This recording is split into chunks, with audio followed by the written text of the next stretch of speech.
Eleanor Whitmore pressed her hand flat against the cold iron lock of her trunk and made herself a promise she intended to keep until she died. Nobody in this town would ever know her real name. Nobody would know about the documents inside that trunk, or the fortune attached to them, or the men who had already crossed 3 state lines trying to take everything from her. She looked up at the tall, hard-faced cowboy standing on the platform with a sign that simply read, "Whitaker," and she chose him the same way a drowning woman chooses a piece of driftwood, not because it was beautiful, but because it was the only thing left. If this story moves you, subscribe to this channel right now and follow along until the very last word, because what happens next will break your heart before it heals it. Drop your city in the comments below so I can see exactly how far this story has traveled. And don't you dare leave before part 5. That's when everything changes. Caleb Whitaker had buried a woman he loved on a Tuesday morning in October in hard, frozen ground that refused the shovel and seemed determined to make even grief difficult. That was 4 years ago. He did not talk about it.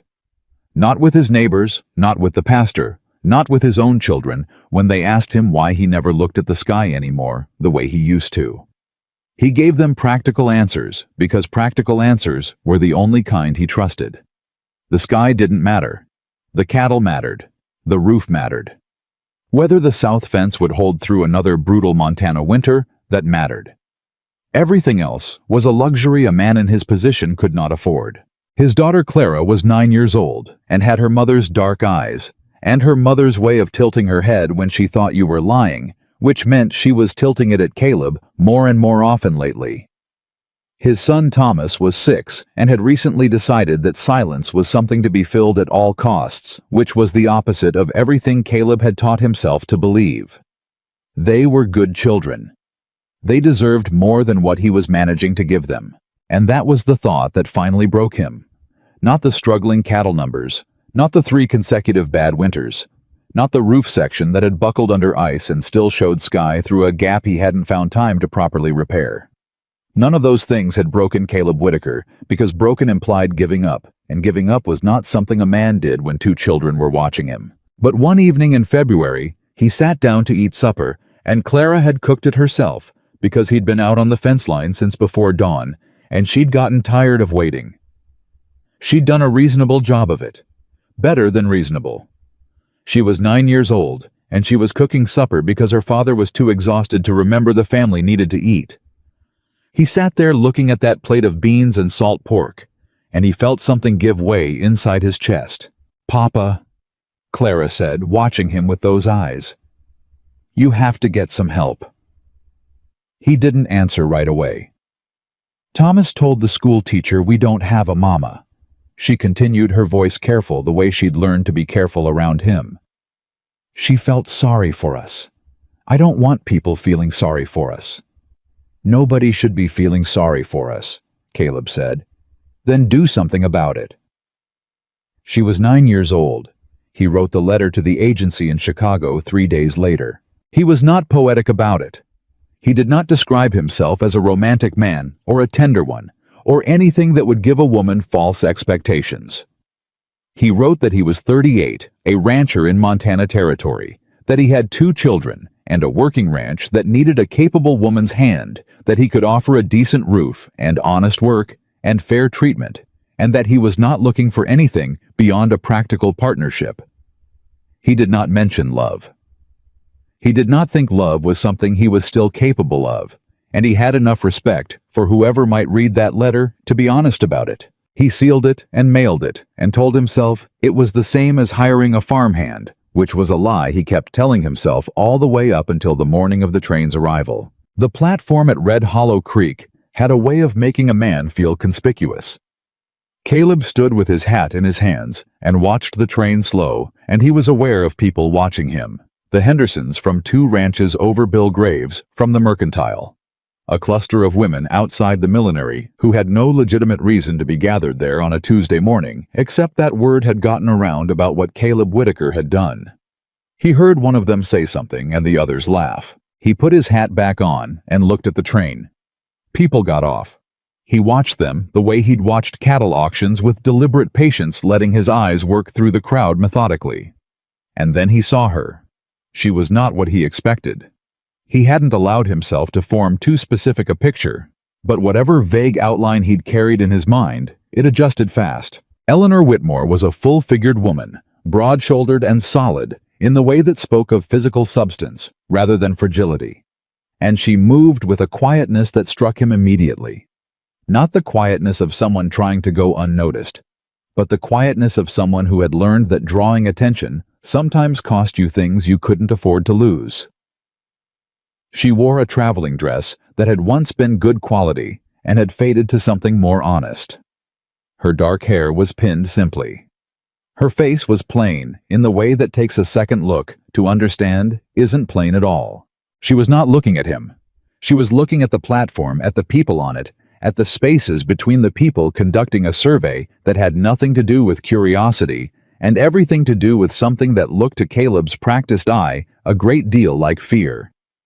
Then she saw the sign with his name on it. She took one breath visibly, and then she straightened her spine, lifted her chin, and walked toward him with the deliberateness of a woman who had made a decision she intended to honor. "Mr. Whitaker," she said. "Ma'am." "Eleanor Whitmore."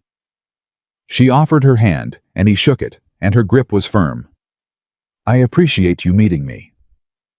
"Didn't seem right not to," he said, which was about the most he'd planned to say on the subject. There was a pause. "Is there—" she started. "Your bags," he said. "I've got the wagon."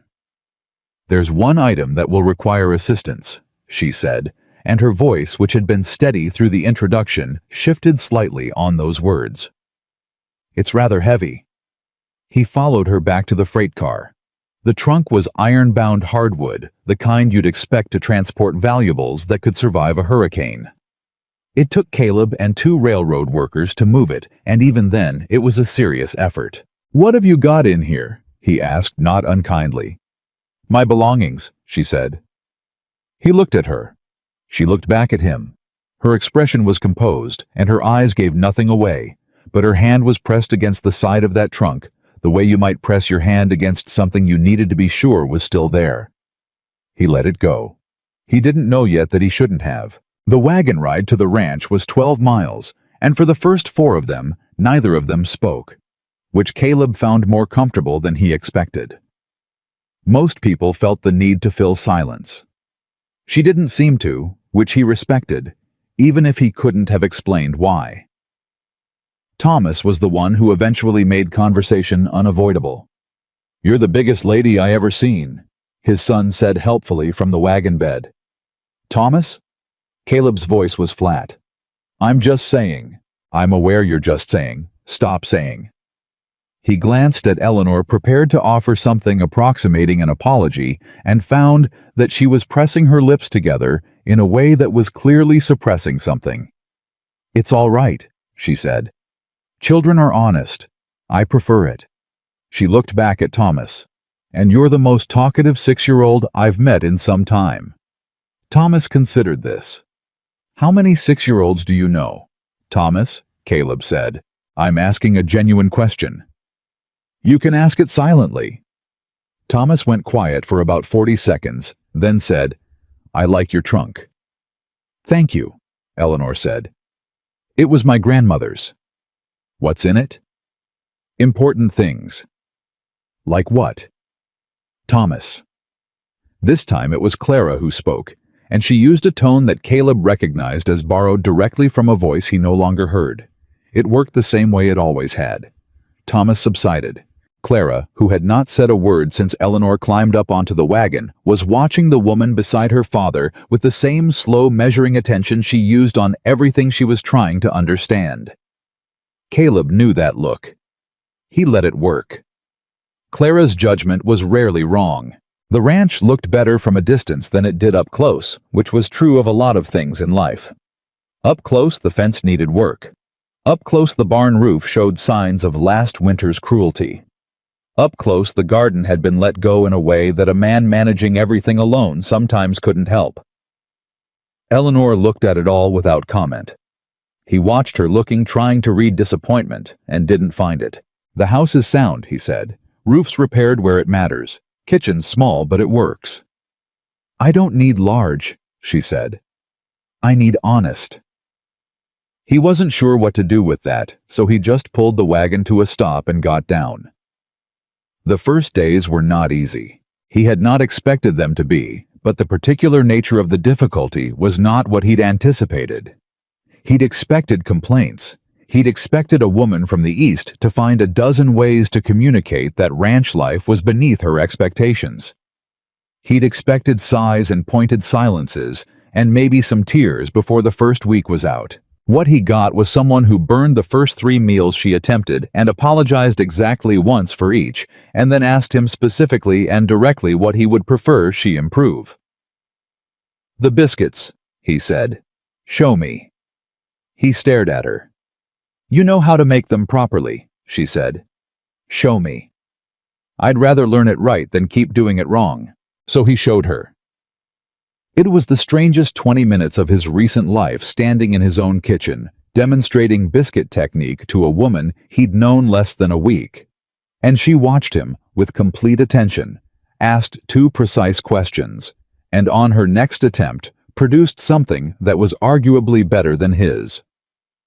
"You learn fast," he said. "I've had to," she said, and she said it quietly enough that he understood it was one of those statements that had more underneath it than it showed on top, and he let it go, the same way he'd let the trunk go. He would come to regret that pattern. She was good with Clara, which mattered more to Caleb than he wanted to admit. Clara was not an easy child to get along with, not because she was mean-spirited, but because she was smart enough to see through most of the effort people made, and she had no patience for effort that wasn't genuine. Eleanor didn't make the kind of effort that was designed to be seen. She just paid attention. She noticed that Clara hated having her hair brushed from the back that she read by the window until the light was completely gone, that she had strong opinions about which animals on the ranch deserved names and which ones were merely livestock. "You think the bay mare should be named?" Clara asked one afternoon. "I think anything that can recognize its own name deserves one," Eleanor said. Clara thought about this. "Papa doesn't name them." "Your papa has a lot on his mind." "You could name her." Eleanor looked at the mare, then at Clara. "What would you call her?" Clara said immediately. "Constance." "That's a good name." "It means faithful," Clara said. "I looked it up. I know what it means," Eleanor said, and there was something in her voice right then that made Clara look at her sharply. But Eleanor had already turned back to the fence, and whatever had been in her voice was gone. The town of Red Hollow Creek had opinions about Caleb's bride, and it was not shy about them. Martha Graves, the mercantile owner's wife, set the tone at the general store within the first week. Eleanor had come in for flour and salt, and Martha had looked her over, the way you'd appraise livestock you weren't sure was worth the feed cost, and said loudly enough for the 3 other women in the store to hear, "Well, I suppose he couldn't afford to be choosy." Eleanor did not respond. She paid for her flour and salt and left. She told Caleb about it that evening because she felt he should know, not because she wanted sympathy. He set down his coffee and was quiet for a moment. "Martha Graves has said things about half the people in this county," he said finally. "I know," Eleanor said. "I'm not asking you to do anything about it." "I know you're not." He looked at her. "Doesn't mean it's right." "Most things that happen to women aren't right," she said matter-of-factly. "I've learned not to organize my expectations around rightness." He didn't know what to say to that, so he said, "The fence on the south section needs another pair of hands tomorrow. You up for it?" She looked surprised, not offended, not insulted. Genuinely surprised. "You're asking me to work fence." "You said you wanted useful work." "I did." A pause. "Yes, I'm up for it." They worked fence the next day, and she was not graceful about it, and didn't pretend to be, but she was steady, and she didn't quit, and she asked when she didn't understand something, and by the end of it, Caleb's assessment of the situation had shifted in ways he hadn't quite mapped yet. She noticed things. That was the thing he kept coming back to. She noticed that Thomas was afraid of the storage cellar and had quietly rearranged her schedule so she was always in the kitchen when he needed something from it, creating reasons to go herself without making it a matter of his pride. She noticed that one of the mares was showing early signs of something Caleb had missed entirely and brought it to him without making him feel foolish for missing it. She noticed that he didn't sleep well. Though she never said so directly, she just made sure there was always coffee ready at whatever hour he appeared without comment. And she never talked about herself. That was the thing that should have told him everything, and instead kept sliding past his attention because he was too busy respecting what he took for privacy. It was Clara who finally put it plainly. "Miss Eleanor never says where she came from," Clara said one evening lying on her stomach on the floor with a book. "She says, the East, like that's an answer." "The East is an answer," Caleb said. "It's not a complete one." "Clara, I'm just observing." "Observe quieter." Clara turned a page. "That trunk has a lock on it. She locks it every night. I've seen her." Caleb looked at his daughter. "I wasn't snooping," Clara said with dignity. "I was in the hallway. For legitimate reasons." "What reasons?" "Water." He let it go, but it sat with him. He was not a man who pried into other people's business. He believed in privacy the way he believed in property rights as something fundamental to a person's dignity. Eleanor had come to him honestly contracted through a legitimate agency, and she had fulfilled every expectation he'd set out. More than fulfilled them.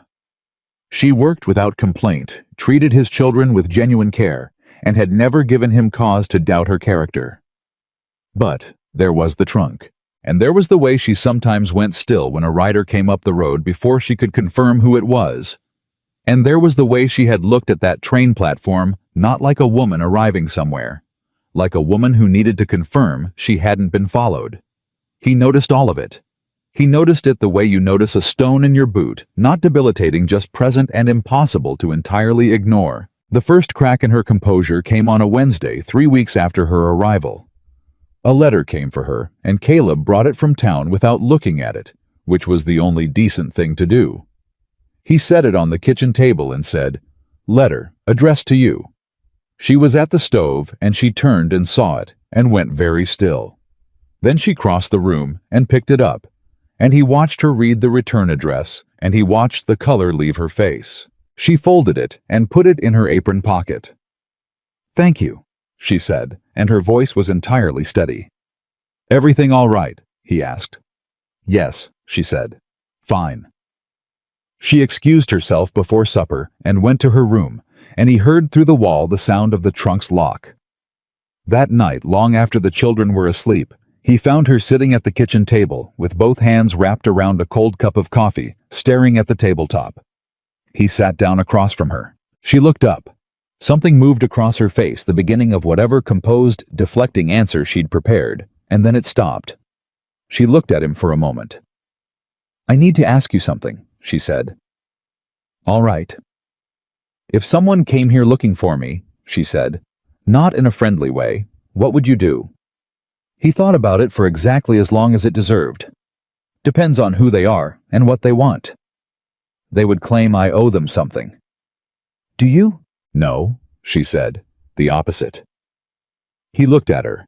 Her eyes were steady, and her voice was steady, but her hands around that cup were pressed hard enough that her knuckles had gone pale. "Then I reckon I'd tell them they'd wasted a long ride," he said. She looked at him for a long moment. "You don't even know what it's about," she said. "I know you haven't lied to me once since you got here," he said. "That counts for something." "How would you know that?" "Because I watch people," he said. "It's how I've always known." She was quiet again, but it was a different kind of quiet than before, less armored. "The letter," she said finally. "It was from someone making sure I knew they'd found out where I was." He set his hands flat on the table. "How much time do you think we have?" She blinked, caught off guard by the "we." "I don't know," she said. "Some. Not a great deal." "Then you'd best tell me what I need to know," he said. "Not everything if you don't want. Just what I need." She looked at him for a long time. Then she got up and went to her room, and when she came back, she was carrying a single document from the trunk. She set it on the table between them. It was a legal document.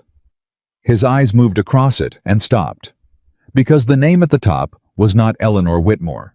It was Eleanor Caldwell, and the figures described in the paragraphs below that name were not the kind of figures that belonged in a kitchen in Montana. He looked up at her. She was watching him with the expression of a woman waiting to see whether the ground beneath her was going to hold. "Eleanor Caldwell," he said. "Yes." "Of the Pennsylvania Caldwells." She didn't ask how he'd heard of them. Most people in the country had heard of the Pennsylvania Caldwells, the way most people had heard of certain railroads as a fact of the landscape, rather than something you expected to encounter personally. "My father died 14 months ago," she said. "He left me his estate, everything." She paused. "His brothers didn't agree with that decision. So they contested it." "They did more than contest it." Her voice was flat, and under the flatness was something that had been flat for a long time, something that had been hammered down and down until it didn't have any rise left in it. "They forged documents. They told his lawyers I was mentally unfit. They told society I was a woman of poor character. They said—" She stopped. "They said a great many things about my appearance and my temperament and my capacity for rational thought, none of which was true, and all of which was very easy for people to believe because—" She stopped again. "Because they were already inclined to." He looked at her hands, at the document on the table. "Because you're a large woman," he said plainly. "Because I'm a large woman," she said just as plainly. "And because I was quiet, and because I didn't fight back immediately, they assumed I couldn't. By the time I understood what they were doing, they had already built enough of a case that a legal fight would have taken years and cost everything I was trying to protect." She looked down at the document.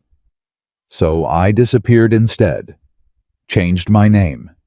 Took the evidence I needed and left. And I answered your advertisement because nobody looks for a missing heiress in Montana. Nobody looks for a missing heiress who married a practical rancher and is learning how to make biscuits," she said, and there was something in her voice that might have been dark humor if it hadn't also been grief. He sat with it for a while.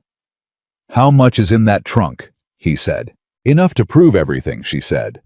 "Bank records, correspondence, the original will with my father's hand on it. Enough that if I can get it in front of an honest judge in the right jurisdiction, there isn't a case to be made against me." She looked at him directly. "And enough to make my cousin very desperate to ensure that never happens." "Your cousin, Victor Harrington, my father's sister's son." She said the name the way you'd say the name of something unclean. "He's the one managing the family's efforts. She considered her words.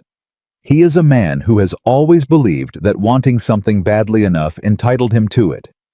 And he has always wanted the Caldwell fortune very badly indeed." Caleb was quiet. "I know what I brought into your house," Eleanor said. "I know it wasn't what you bargained for. You asked for a practical woman to help with a ranch, and you got—" She gestured at the document. "This. I understand if you want me to leave. I can go north or west. There are other places I can disappear." He looked at her for a long time. "You're not going anywhere," he said. She went still. "We made an agreement," he said, "and I don't break agreements. And beyond that—" He stopped himself because what was beyond that was something he hadn't fully mapped yet, and he wasn't going to say it out loud before he'd thought it through. "Beyond that, what's being done to you is wrong, and I don't sit by for wrong when I can do something about it." "Caleb," she said, and it was the first time she'd used his given name without something cautious attached to it. "These are powerful people, rich people, the kind of people who can make trouble that lasts a long time." "So am I," he said. She blinked. "Not rich," he clarified, "but stubborn. And I know every man in this county, and the judge in this territory, and the sheriff, and about a dozen ranchers who owe me a favor or respect my word." He looked at her. "That counts for something." She didn't say anything for a moment. Then she said, Why? Why what? Why would you do that? You don't owe me anything. He looked at his hands on the table. Clara likes you, he said finally. Thomas likes you. The Bay Mare likes you. He paused. I've found I don't have a great deal of use for people who try to take things from women just because they reckon a woman won't hit back. She looked at him for a long time. Outside, the Montana wind moved against the house the way it always did, constantly without apology, as if reminding everything that stood here that standing was something that had to be chosen again and again. The letter said he'd be here within 2 weeks, she said. Then we've got 2 weeks, Caleb said. He stood up and took both their cups to the stove and filled them hers, then his, and set hers back in front of her. It was a small thing. The kind of thing so small it barely registered. She wrapped her hands around it, and some of the pallor went out of her knuckles. Tell me everything, he said. From the beginning. Everything I need to know to fight this. And she did. She talked until the fire burned low, and he sat across from her and listened the way he'd learned to listen, not for what people said, but for what they meant underneath it, and what they were afraid to say at all. By the time she finished, the sky outside the kitchen window was beginning to lighten at the edge. He looked at her across the table. This woman who had arrived with a battered trunk and a borrowed name and a secret heavy enough to require 3 men to carry. And he thought about the way Clara had said she never says where she came from, and the way Eleanor had straightened her spine on that platform before she walked toward him, and the way she had asked him in the dark what he would do if someone came looking. She had been fighting alone for over a year. The thought of it settled in his chest like something cold. Get some sleep, he said. We've got work to do in the morning, and I think better when I'm not tired. She nodded. She stood. She started toward her room. Eleanor, he said. She stopped. You're going to get what belongs to you, he said. I want you to know I believe that. She stood there in the doorway with her back to him, and he couldn't see her face. But her shoulders, which had been carrying something invisible and enormous since the moment he'd first seen her on that platform, dropped just slightly for the first time. Thank you, she said. And then she was gone, and Caleb Whitaker sat alone in his kitchen in the thinning dark, and felt something he had not felt in 4 years. Not love. Not yet. It was too early, and he was too careful a man for that. But something adjacent to it. Something that felt for the first time in a long time like a reason. He slept 3 hours. Caleb knew because he'd checked his watch when he finally closed his eyes, and he checked it again when something pulled him back out of sleep before the rooster had any say in the matter. 3 hours was enough. He'd worked cattle on less. He dressed in the dark, moved quietly past the children's rooms, and went to the barn. He needed to think, and he'd always thought better with his hands occupied. The horses shifted when he came in, the familiar warm smell of them settling around him the way it always did. He worked through the morning feeding without a lamp, moving by habit, and he turned over everything Eleanor had told him the night before, and sorted it the way he sorted fence posts by what was sound and what needed replacement. What he knew for certain, she was Eleanor Caldwell, and she had legal claim to an estate that men with money and lawyers and a long head start had spent 14 months trying to take from her. What he knew about Victor Harrington, the name wasn't familiar to him, but the type was. He'd encountered the type before. Men who had grown up in houses where they were told the world owed them something, and who had decided the world was correct. The most dangerous kind of man in Caleb's experience wasn't the angry kind or the violent kind. It was the kind who smiled pleasantly and worked through lawyers and believed absolutely in his own righteousness.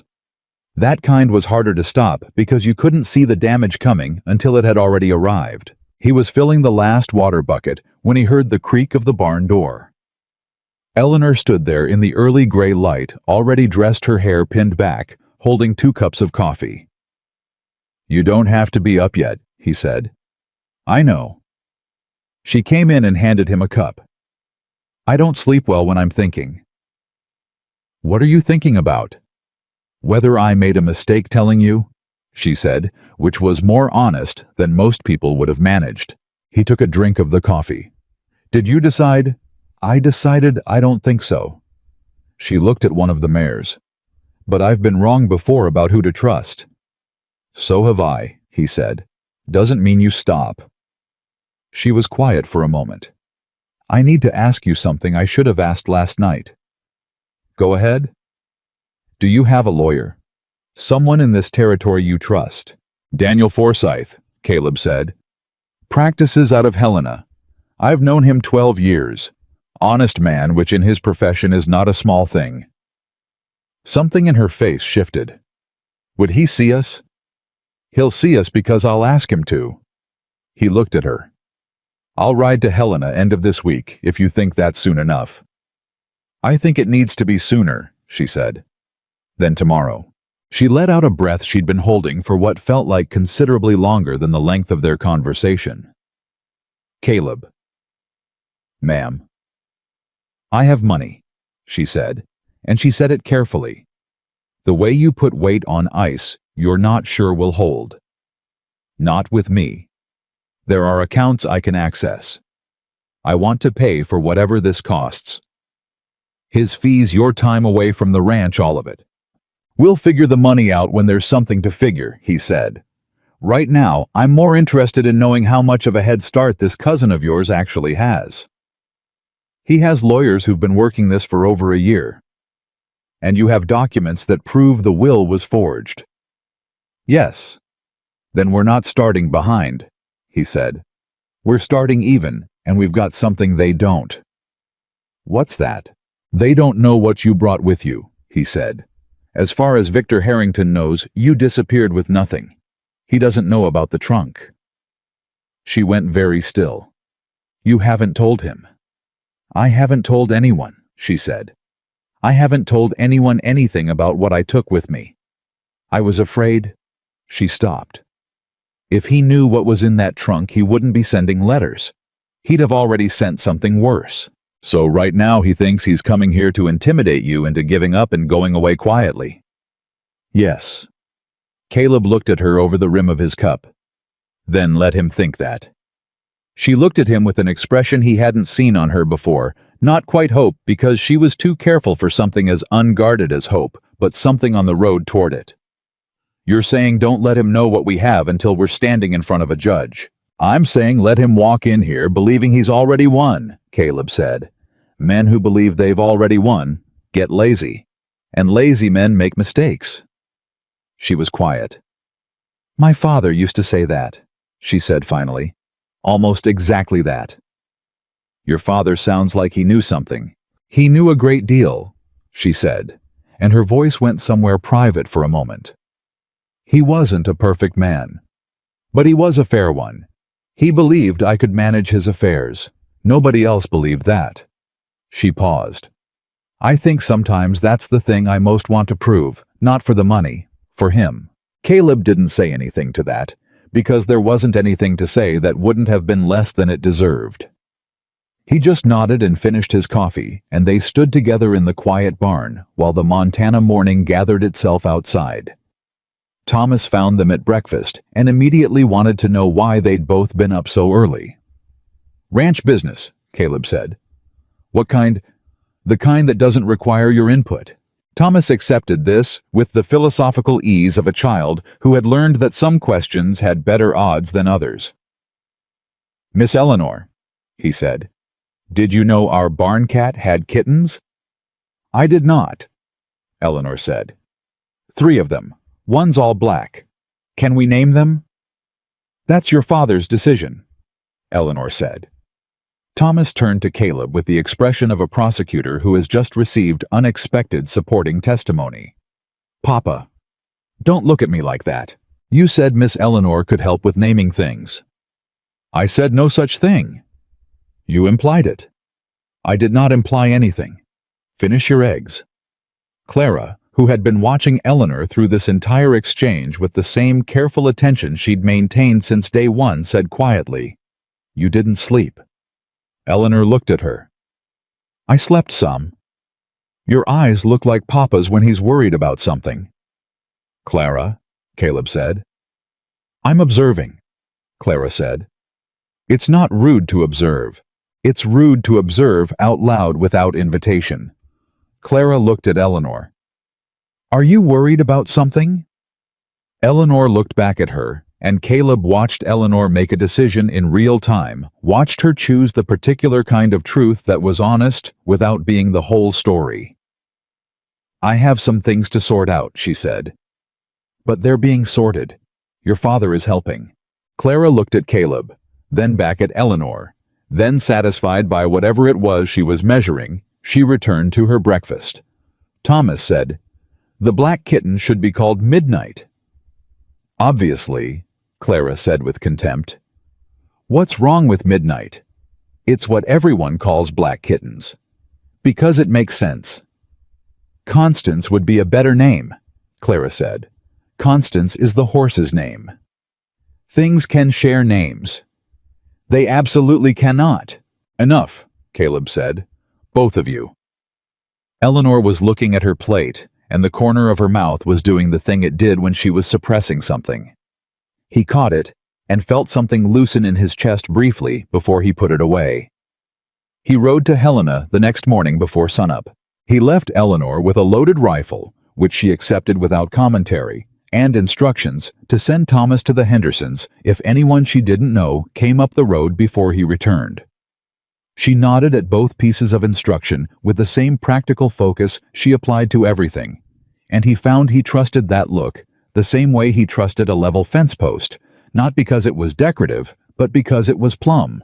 Daniel Forsythe's office was above the hardware store and smelled like pipe tobacco and old paper.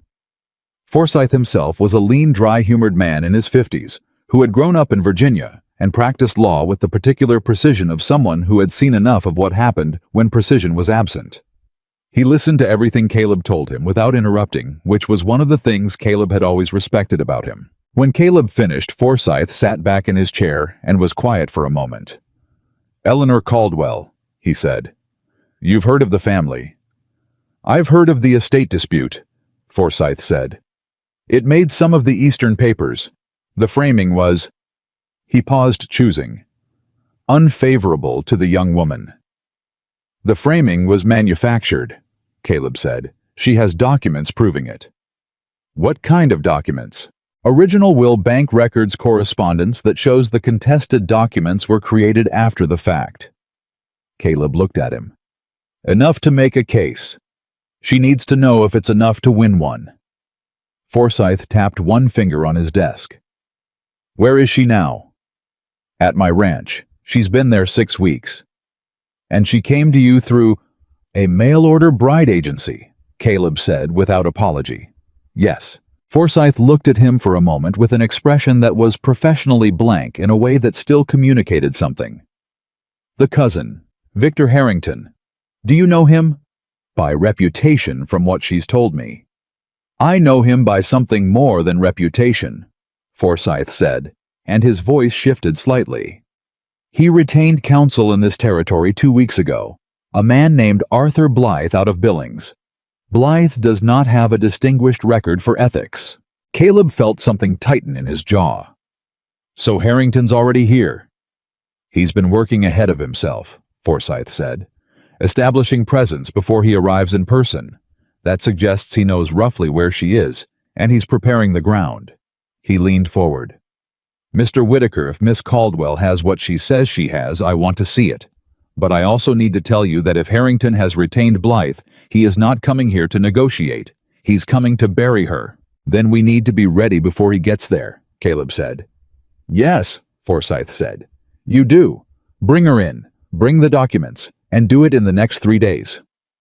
Caleb rode home the same day. He pushed the horse harder than he liked to, but there was something moving in his chest that he recognized from certain moments in his life. Not panic, because panic was useless, but the particular alertness of a man who has understood that the window for a thing is smaller than he thought. He came over the last ridge before the ranch and saw the house sitting quiet in the afternoon light, smoke coming from the kitchen chimney, and the involuntary relief of it was something he didn't examine.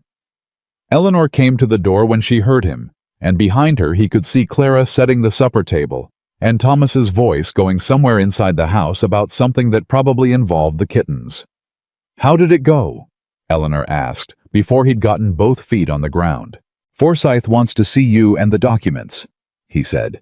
"3 days. But there's something you need to know." Her face went careful. "Tell me." "Harrington's already retained a lawyer here in the territory," he said. "He's been setting up before he arrives." She didn't make a sound, but something moved through her. He watched it go through her, the way weather moves through a valley, visible in what it touched, even when you couldn't see the thing itself. "How long has his lawyer been here?" "2 weeks." She turned and went inside. He followed. She went directly to her room, and he heard the trunk unlock, and when she came back to the kitchen table, she had a small leather folio in her hands. She sat down and opened it, and began going through papers with focused, methodical speed, and he sat across from her and watched her, and did not speak. Clara appeared in the doorway, took one look at both of them and said, "Thomas, come help me with the table." Thomas appeared behind her, opened his mouth and closed it when Clara leveled a look at him that no 6-year-old should have had to receive. He retreated. The door to the back room clicked shut. "There's a document in here," Eleanor said, not looking up, "that I've been holding specifically for this situation. My father's personal attorney, not the family's attorneys, but his own private counsel, wrote a letter 3 weeks before my father died. It was delivered to me privately, and I never disclosed it because I was afraid it would disappear." She found what she was looking for and laid it on the table. "It confirms the date the original will was filed and the name of the witness. The will Harrington produced in court has a different witness name. A man who, by my father's attorney's account, was not present that day." Caleb looked at the letter. "This is what you built your case on." "This is what I survived on," she said quietly. "When everything else was being taken and rewritten and reframed, this was the thing I knew they couldn't change because they didn't know it existed." She looked at him. "If Forsyth can get this in front of a judge with jurisdiction—" "He can," Caleb said. "He knows the territorial judge. They don't love each other, but they respect each other, and Forsyth has enough credibility that a request from him gets heard." She pressed her hand flat on the letter. "I've been carrying this for 14 months, she said. He didn't say anything. "I carried it to Chicago, and I carried it onto a train, and I carried it into this house." Her voice was very even. "I've woken up in the middle of the night and put my hand on that trunk to make sure it was still locked. I've sat in the dark for an hour because I heard a sound I didn't recognize, and I didn't know if it was him." She looked up. "I'm tired, Caleb. I am very, very tired of being afraid of something that I should already own." "Then we end it," he said. She looked at him, and the question was in her face without her asking it out loud. "We go to Helena," he said. "Day after tomorrow. You, me, and the folio. We put it in front of Forsyth, and we let him build the case. And when Harrington rides into Red Hollow Creek looking for a woman he thinks is alone and without resources, he's going to find something considerably different. You'd come with me." "That's what I just said." "I know what you said," she said. "I'm asking if you mean it." "Eleanor," he said, and he put enough weight on the name that she stopped. "I don't say things I don't mean. Ask anyone who knows me. It's one of my more inconvenient qualities." Something broke in her face very briefly, and she controlled it almost immediately, but he saw it. A crack in the composure, deep and genuine, and underneath it, something that had been held under pressure for a very long time. "All right," she said. "All right," he said. Thomas chose this moment to open the back door and say loudly, "Clara says supper won't be ready for 20 minutes, and I want to know if I can name the black kitten Midnight, and also can Miss Eleanor braid her hair before we eat because I think it looks nice." Caleb looked at his son. "The kitten," he said, "can be called whatever you and your sister agree on, which means you will be arguing about it until the cat dies of old age, and Miss Eleanor's hair is not your business." Thomas considered this. It was a compliment. "Compliments about a lady's appearance are not required," Caleb said. "But they're nice," Thomas said.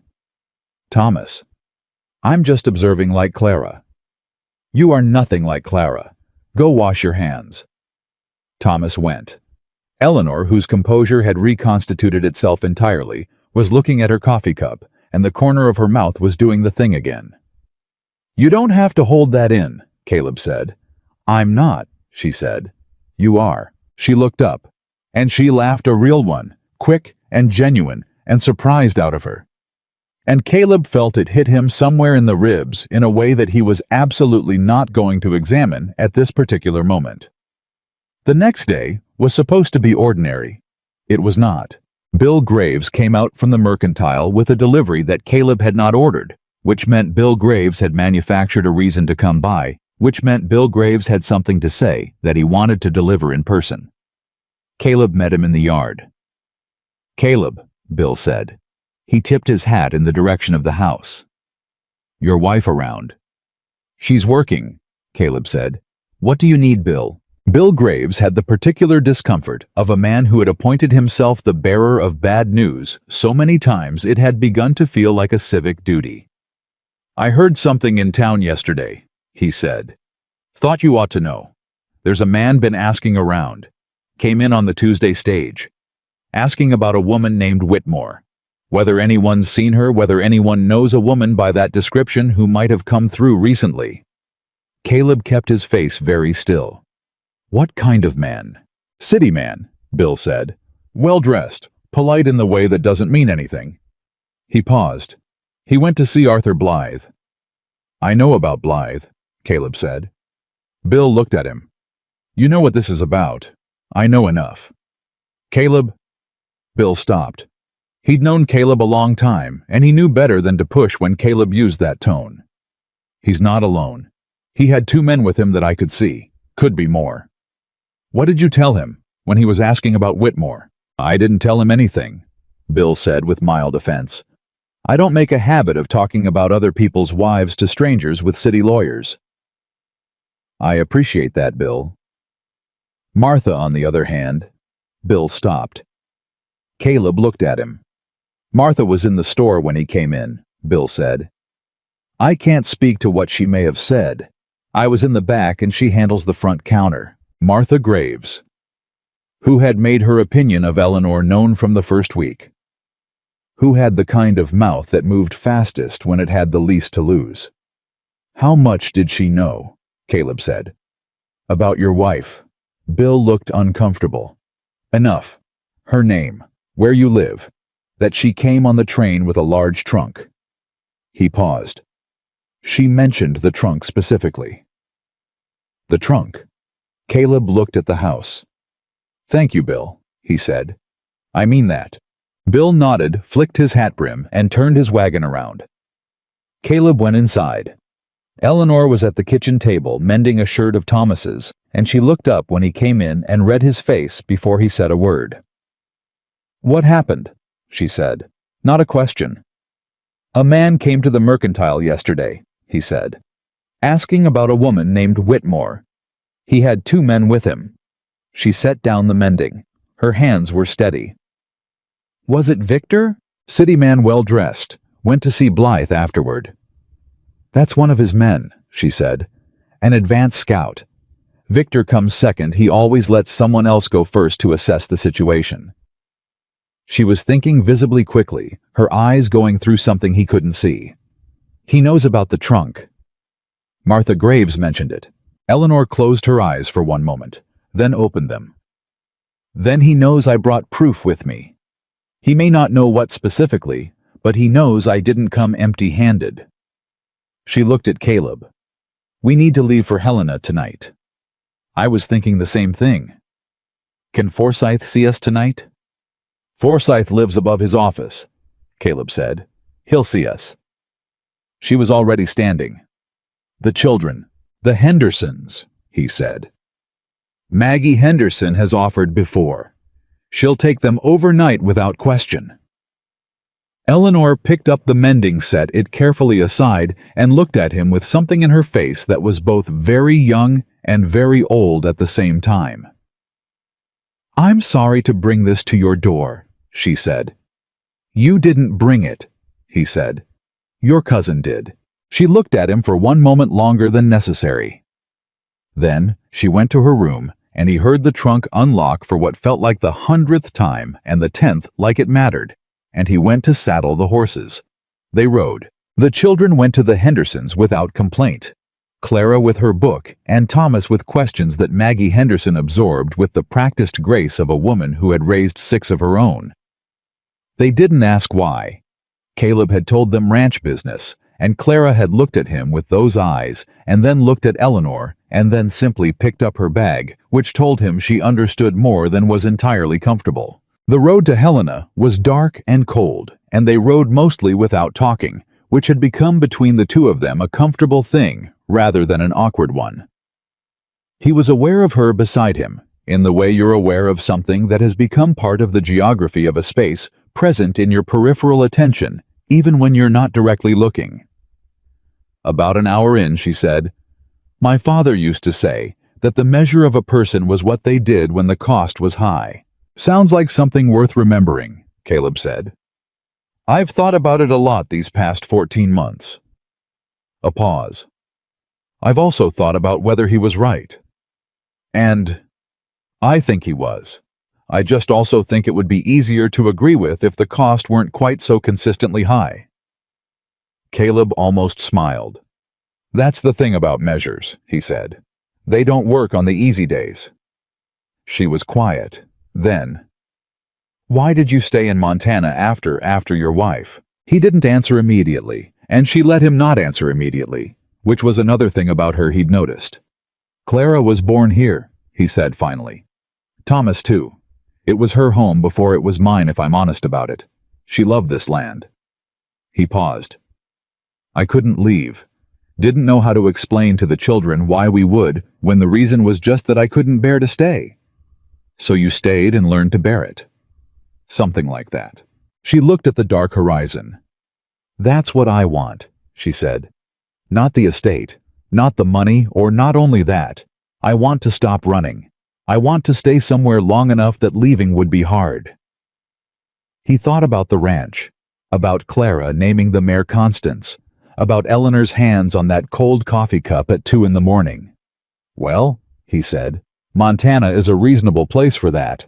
Forsyth opened his door at 10 at night without complaint, took one look at Eleanor and the folio she was carrying, and said, "Come in, I'll put the kettle on." They sat in his office for 3 hours. Forsyth went through every document with the focused, unhurried thoroughness of a man who understood that speed and haste were different things and had no patience for the latter. He asked precise questions. He compared dates. He read the letter from Eleanor's father's private attorney, twice set it down, and was quiet for a full minute. "Miss Caldwell," he said. "Whitaker," Eleanor said, and Caleb looked at her. She looked at him briefly. "Eleanor Whitaker, for the purpose of this territory and this proceeding." Forsyth accepted this without expression. "Mrs. Whitaker, the letter from Harold Sims, the private attorney, combined with the original will and the banking correspondence creates a case that I would characterize as strong, not certain, but strong." "What would make it certain?" Eleanor asked. "Harold Sims himself testifying in person." Forsyth looked at her over the document. "Is that possible?" Eleanor was quiet. "I don't know where Harold Sims is," she said. "After my father died, he was pressured by the family. I believe he left Philadelphia." "But he's alive to your knowledge?" "When I left, yes." Forsyth tapped the letter. "If I can locate him, and if he's willing to testify, the case Harrington has built collapses. The forged witness signature alone is enough to void the contested will. Add Sims's testimony, and you have not just restoration of the estate, you have grounds for criminal fraud charges against Harrington and whatever lawyers helped him." Something went through Eleanor's face, a full body shift, like a woman who has been braced for impact for so long, she'd forgotten what it felt like to stand without bracing. "Can you find him?" she asked. "I can try," Forsyth said. "I have connections in Philadelphia who owe me professional courtesies." He looked at Caleb. "I need time. 2 weeks, possibly 3. "Harrington's man was already in Red Hollow Creek yesterday," Caleb said, "asking questions. He's coming and he's not far behind." Forsyth looked at Eleanor. "When he arrives, he is going to try to make this about your personal character, and your fitness to inherit. He's going to use whatever your cousin has told the press and the courts in Pennsylvania and try to import it to this jurisdiction. He's going to suggest that you left in guilt, not in fear. He will attempt to make you look like someone who stole documents, rather than someone who preserved them. I know, Eleanor said. She said it quietly and without self-pity, and Caleb heard the weight of 14 months in it. When he arrives, Forsyth said, I need you to be visible, present in that town, living your life so that there is no basis for a claim of flight or concealment. I need you to be Mrs. Whitaker in every public way until this proceeding is ready. Eleanor looked at Caleb. He looked back at her. That won't be a difficulty, he said. They rode home in the gray hour before dawn, and this time neither of them spoke for a long stretch, and the quiet had something different in it. Not the quiet of two people who had nothing to say, but the quiet of two people processing the same weight from different angles. An hour from the ranch, Eleanor said, Caleb. Yeah. I need to tell you something I didn't say in front of Forsyth. He waited. Victor isn't going to come here with just lawyers, she said. He's going to come here with pressure, the kind you apply to people around a person rather than the person themselves. He's going to talk to your neighbors. He's going to talk to people who do business with you. He's going to say things about me that are designed to make your life here harder, and he's going to do it because he knows that eventually, if enough people believe the worst of you for defending me, you'll stop. Will I? Caleb said. I'm telling you because I think you have a right to know what you're walking into. Eleanor. He looked at her. I grew up with men who knew my father, who knew his father, who have watched me put every year of my adult life into that land. Victor Harrington is a city man from Pennsylvania who nobody in that county knows from a fence post. He paused. He can talk all he wants. The question is who people believe, and in this territory that question has an answer that's going to disappoint him considerably. She was quiet for a long time. My father would have liked you, she said at last. And she said it so simply and so sincerely that it landed somewhere in him with more force than she'd intended. He didn't say anything to it. He just turned his eyes back to the road ahead and kept riding. The ranch came into view just as the first light started to show at the edge of the sky, the house sitting solid in unchanged smoke, just beginning to rise from the chimney because he'd banked the fire before they left and it was holding. The barn, the fencing, the yard. He pulled his horse to a stop for a moment. What is it? Eleanor asked. Nothing, he said. He stopped. Just looking at it. She looked at it too. It's a good place, she said. It is, he said. And then they rode down to it, and the day began, and Victor Harrington was coming, and Forsyth was working. And somewhere in Philadelphia, a man named Harold Sims was either findable or he wasn't. And none of that was something either of them could do anything about in the next 5 minutes. What they could do was be there. What they could do was stay. And for the first time in 4 years, Caleb Whitaker understood that staying was no longer something he was doing out of grief or duty or the inability to imagine anything else. He was staying because he wanted to. That was a different thing entirely. Victor Harrington arrived on a Thursday. Caleb knew it before he saw the man. The same way. You know a storm before it breaks something in the air. Changes something in the way people hold themselves when they see you coming down the main street of Red Hollow Creek. Bill Graves gave him a look from the mercantile doorway that said everything. 2 women outside the post office went quiet in a way that wasn't natural quiet. And then Caleb turned the corner, and there he was. Victor Harrington was 43 years old and looked like money that had never been questioned. He was tall, lean in the way of a man who had never missed a meal, but had the discipline to pretend otherwise dressed in a traveling suit that cost more than most of the people on that street made in a season. He had a pleasant face. That was the first thing Caleb registered, and the thing he trusted least, because pleasant faces on men like this were tools, not features. He was standing outside Arthur Blythe's office with 2 other men. Larger men, the kind whose function was to stand near things and make those things feel smaller. And he was looking at Red Hollow Creek, the way you looked at something you were in the process of acquiring. He saw Caleb. His face did something careful and smooth. He smiled. "You must be Whitaker," he said, and he crossed the street with his hand already extended, as if they were being introduced at a party, and not in the middle of what both of them understood was a confrontation. "Victor Harrington, I believe we have a mutual acquaintance." Caleb shook the hand, because refusing it in the middle of town would have given Harrington exactly the kind of scene he was probably hoping for. He kept his grip even and his face neutral. "Mr. Harrington, I'm glad we have the chance to speak man to man before things get complicated," Harrington said with the warmth of a man who had rehearsed warmth until it sat naturally. "I want you to know I have no quarrel with you personally. You were deceived. The woman you married is not who she told you she was. And I think once the full picture is clear, you'll understand that what I'm doing here is actually in your interest." "That's so," Caleb said. "She left Pennsylvania under very serious circumstances," Harrington said. "There are legal proceedings in 3 jurisdictions relating to property she removed without authorization. Documents that belong to the Caldwell estate." He shook his head with an expression of manufactured regret. "She's used you, Mr. Whitaker. Used your name and your home as cover while she attempts to construct a fraudulent claim. I genuinely feel for your situation."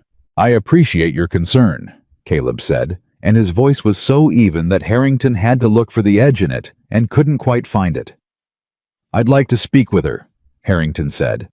"Privately if possible. Family matters are best resolved within the family. My wife doesn't take private meetings with men who've spent a year trying to steal what her father left her," Caleb said. "If you have something to say to Eleanor, you can say it through Daniel Forsyth in Helena, who is representing her interests in this territory. You know Forsyth, I reckon." Something moved across Harrington's face. Very brief, very controlled. "I know of him." "Then you know where to direct your conversations." Caleb tipped his hat. "Good day, Mr. Harrington." He walked away before Harrington could respond, which was deliberate, and he felt the man's eyes on his back for a block and a half. Eleanor was in the kitchen when he got home, and she read the answer to her question in his face before he'd closed the door. "He's here," she said. "Got in this morning." Caleb sat down. "He's exactly what you described." "Did he threaten you?" "Threaten? Not directly. That's not his method." He looked at her. "He's going to work through Blythe, and he's going to work through the town. He already tried to tell me you deceived me." Her jaw tightened slightly. "What did you say?" "I told him to talk to Forsyth." He paused. He didn't like it. Men like that don't like being redirected. They're accustomed to being the one doing the redirecting. Eleanor sat down across from him. She had her hands flat on the table, a posture he'd come to recognize as her version of bracing. "He's going to go to the neighbors." Probably already has. "He's going to say I am mentally unfit." That's his foundational argument, that a woman of my size and temperament and history is not competent to manage an estate of that magnitude. He'll have medical opinions. He'll have character witnesses. She looked down at her hands. "He's very good at what he does, Caleb. I don't want you to underestimate him because he looks manageable." "I'm not underestimating him," Caleb said. "But I need you to hear something. He came here believing he was going to find a frightened woman alone with a rancher who didn't know what he'd married. What he found instead was 2 people who've already been to Helena and back and have Forsyth working the case." He met her eyes. "He's already behind. He just doesn't know it yet." She looked at him for a moment. "Forsyth sent a wire this morning," she said, "while you were in town." He went still. "And Harold Sims is in Cincinnati," she said. "Forsyth's contact found him." She stopped. "He's willing to testify." The silence that followed had a quality to it that Caleb didn't have a word for. The silence of something large shifting position. Something that had been bearing down for a long time, beginning just barely to move the other direction. "That's the case," he said. "That's the case," she said. "If we can get him here, or get the testimony filed in the right jurisdiction, There is no case against me. There never was. But there was also no one willing to say so clearly enough that it couldn't be argued around. She pressed her hands harder against the table. Harold Sims was my father's most trusted person. If he says what he knows under oath, everything Victor has built collapses. Then we get him here, Caleb said. Forsyth's already arranging it, but it takes time. She looked at him. 2 to 3 weeks. Can you hold 2 to 3 weeks against whatever Harrington does in this town? She looked at him steadily. Can we? He looked back at her just as steadily. Yeah, he said. We can. The town started shifting the next day. It was subtle at first. The way these things always are. The kind of subtle that you might mistake for coincidence if you weren't paying attention, or if you'd never watched a man like Harrington work. Tom Aldridge from the feed store was suddenly unavailable when Caleb came in for supplies, leaving a boy of 16 to manage the transaction with the particular awkwardness of someone who'd been told something he wasn't sure what to do with. The Henderson boys, who had worked Caleb's fence line twice this year on fair exchange, didn't come by on Friday the way they usually did. At Sunday services, there was a shift in the seating. Nothing dramatic. Nothing that could be pointed to directly. Just a handful of families who usually sat adjacent to Caleb and his family, who found themselves called to different pews by some invisible social gravity. Clara noticed. Of course she did. People are acting strange, she said on the walk home from church, her voice precise and uninflected. People sometimes do, Caleb said. It's because of Miss Eleanor, Clara said. It wasn't a question. Clara, Eleanor said from beside her. I'm not blaming you, Clara said, looking up at Eleanor with those dark eyes. I'm just saying what's true. The man in town, the city man, he's telling people things. How do you know about the city man? Caleb asked. Jacob Henderson told Thomas. Thomas told me. Clara paused. Jacob said his mother heard the city man say, you stole from your own family. Eleanor went very still. He says things that aren't true, Caleb said. I know, Clara said. That's what I told Thomas. She paused again, and then with the particular precision of a 9-year-old who has her mother's eyes and her father's stubbornness, she said, I told Thomas that a liar coming to town doesn't make his lies true, and that what matters is what we know, and we know Miss Eleanor. Eleanor stopped walking. Caleb stopped too, and looked at his daughter, and felt something in his chest that he didn't have a word for that was adequate. Clara, Eleanor said quietly. It's true, Clara said with dignity. I decided about you 6 weeks ago, and I don't change my decisions based on what strangers say. She started walking again. Thomas cried a little, by the way. He doesn't want you to leave. I'm not going anywhere, Eleanor said, and her voice was not entirely steady. Good, said Clara. And that was the end of it as far as Clara was concerned. It was not the end of it for Harrington. On Monday, Arthur Blythe walked into Caleb's yard with a folded document and a carefully neutral expression. He was a heavy-set man, with the look of someone who'd made most of his money on the wrong side of things and had rationalized it thoroughly. He handed the document to Caleb with the practiced gesture of a man who has delivered a great many things he knew were unwelcome. Formal notice of legal proceedings, Blythe said. Filed in territorial court this morning. Miss Caldwell, your wife, is named as the defendant in a property recovery action brought by the Caldwell estate on behalf of the surviving family members.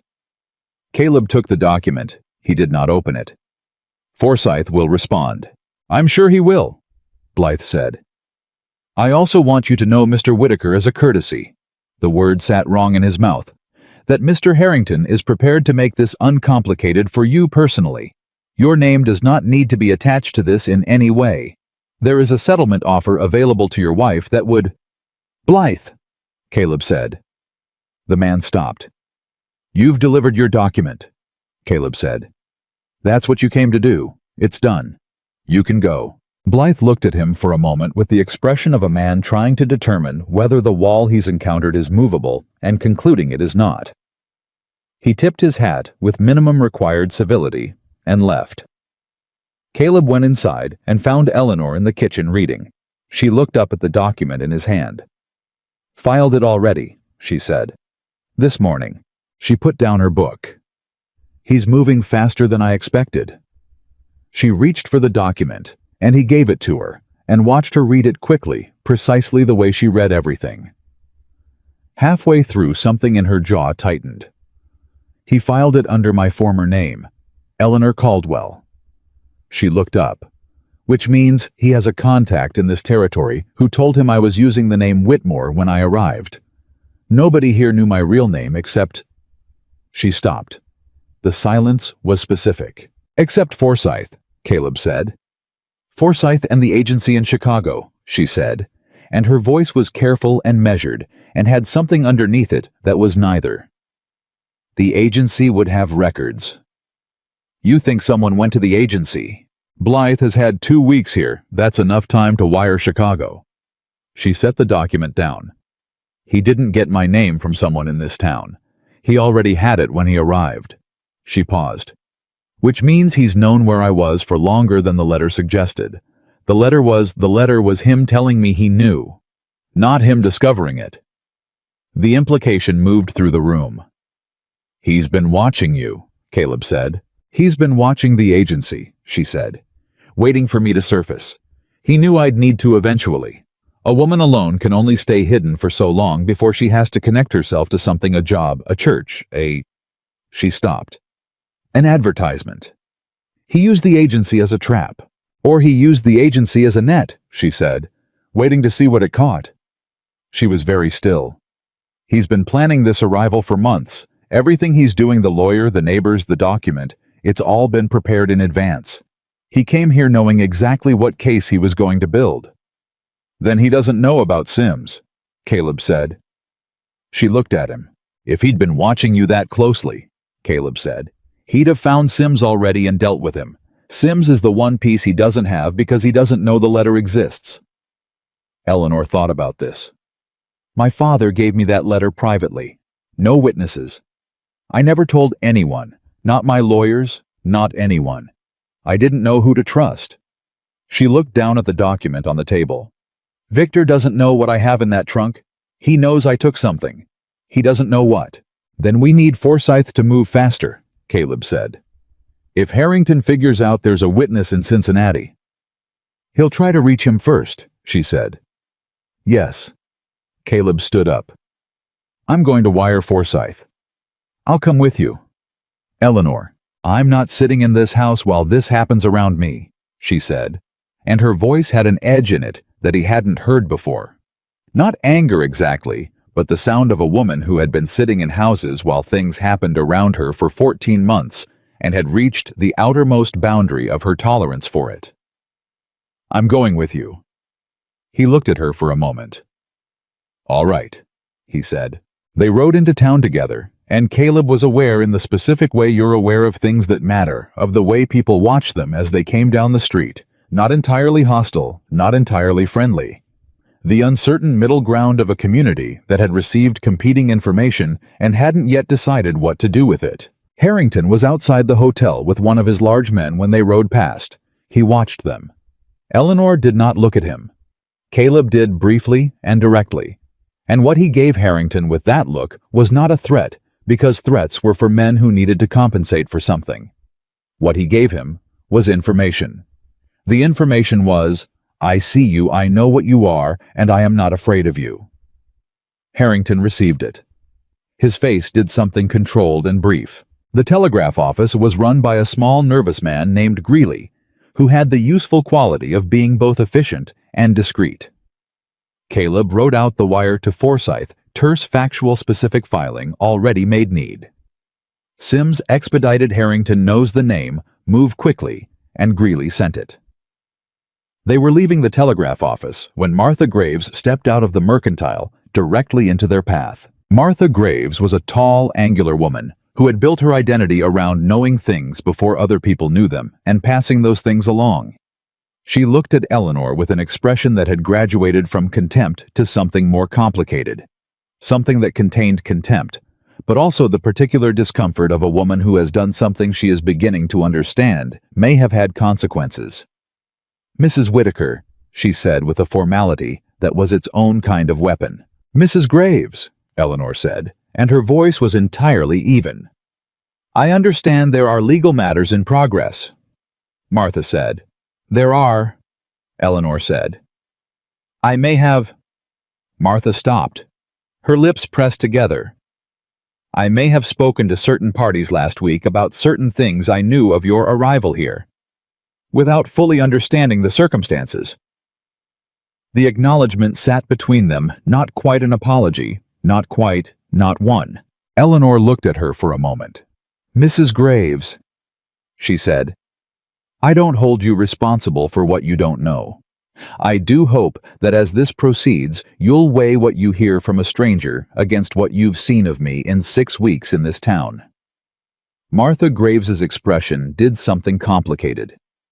"What did I see?" she said, and it was halfway between a challenge and a genuine question. "A woman who pays her debts on time, works her household, honestly treats your townspeople with respect, and has not, to my knowledge, lied to a single person in Red Hollow Creek," Eleanor said. "Not even when it would have been easier to." The silence that followed was the kind that costs something. Martha Graves said, "The gentleman from Pennsylvania has a great many things to say about your character." "I imagine he does," Eleanor said. "He's been working on them for 14 months. Martha looked at her, then at Caleb, then back at Eleanor. Something moved across her face that was more honest than anything she'd shown before. She gave a short, tight nod and went back into the mercantile without another word. It was not an apology, but it was something. Caleb looked at Eleanor as they walked back to the horses. "Well," he said. "Don't," Eleanor said, but there was something at the corner of her mouth. "I didn't say anything." "You were about to say something complimentary, and I'd rather you didn't, because I'm still angry, and compliments will interrupt it." He thought about this. Fair enough. They were halfway home when the rider caught them. He came up fast from the south fork of the road, which wasn't a direction that made sense for anyone going between town and the ranch, and Caleb's hand went to his rifle before he'd consciously made the decision. He pulled his horse across Eleanor's path. Instinct, not instruction, and put himself between her and the approaching rider. The rider pulled up 10 yards out. One of Harrington's large men. He had an envelope in his hand, and the careful posture of someone who understood he was within range of a rifle, and would prefer to stay on good terms with that reality. "Message for Mrs. Whitaker," he said. "From Mr. Harrington." "You can leave it on the ground," Caleb said. The man hesitated, then did exactly that, dropped it, turned his horse and went back the way he'd come. Caleb waited until he was 100 yards gone, before he got down and picked it up. "Don't open it yet," Eleanor said. He looked up at her. "Wait until we're home," she said. "I don't want to read it on a road." They rode the rest of the way in silence, and when they got home, and the horses were settled, and the children were still an hour from being fetched from the Hendersons, they sat at the kitchen table, and Eleanor opened it herself. She read it once. Then she set it down flat on the table and put her hands in her lap. "What does it say?" Caleb said. "He's offering to drop all proceedings," she said. "All of them. The filing the Pennsylvania claims the character challenges. He'll withdraw everything." She paused. "In exchange for a signed agreement giving him controlling interest in the Caldwell Railroad holdings and primary management of the estate for a period of not less than 20 years. Caleb looked at the letter. "He leaves you what?"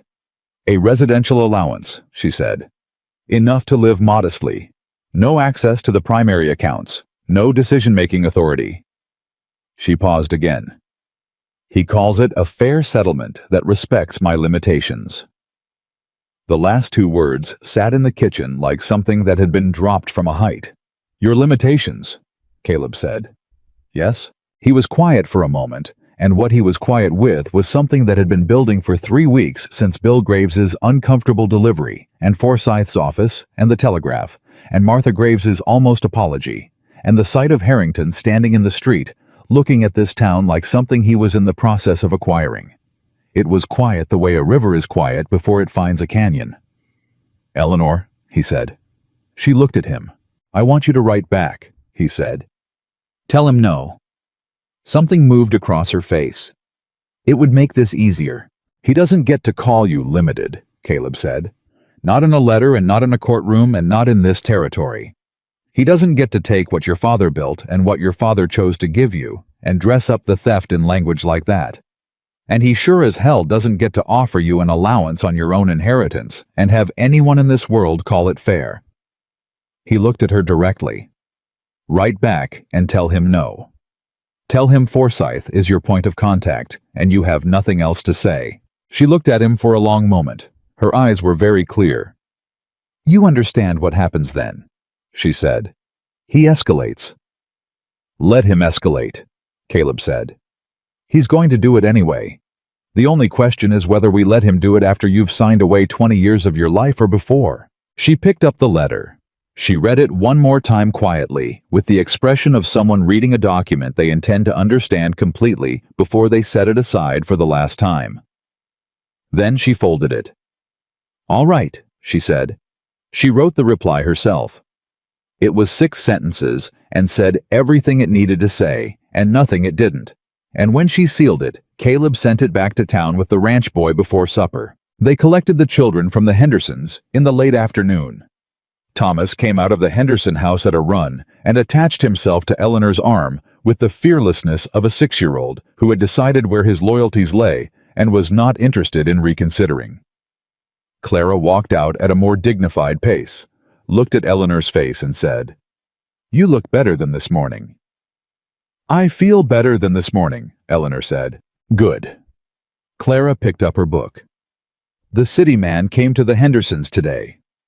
The word landed like a stone. Caleb looked at Clara with an expression that brought her to a stop. "What did you say? He came here?"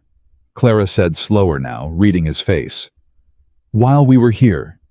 He talked to Mr. Henderson in the yard. I heard some of it from the window." "What did he say?" Clara looked at Eleanor, then at Caleb.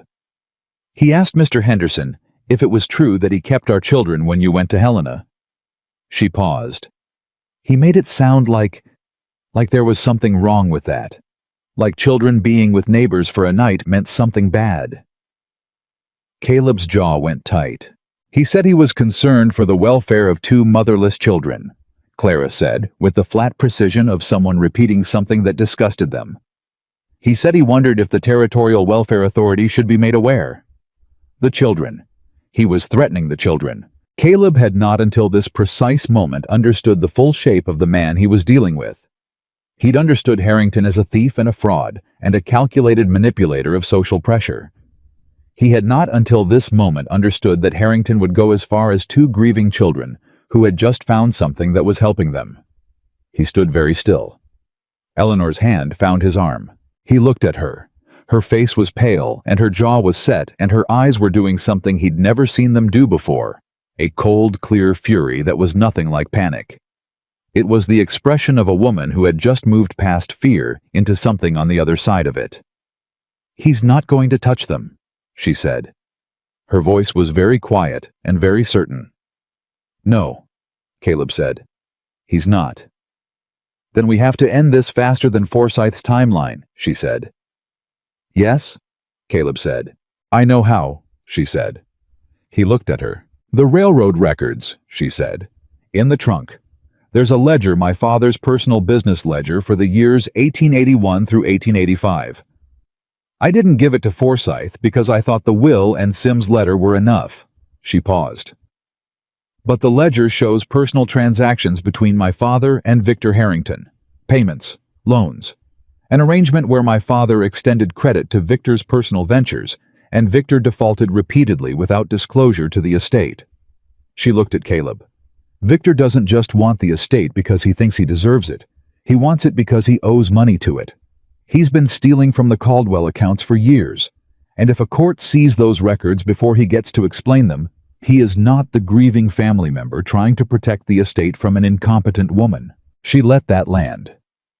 "He's a debtor," she said, "trying to cover his own theft by taking control of the institution he stole from." The kitchen was very quiet. "That ledger goes to Forsyth tonight," Caleb said. "Tonight," she agreed. "And tomorrow I'm going to every man in this county who owes me a good word or a favor," he said. "And I'm going to collect." She looked at him. "This is going to cost you something," she said. "Even if we win, people will remember that you took a side." "I took a side the day I met you on that platform," he said. "I just didn't know everything I was taking a side about." He looked at her directly. "Doesn't change the answer."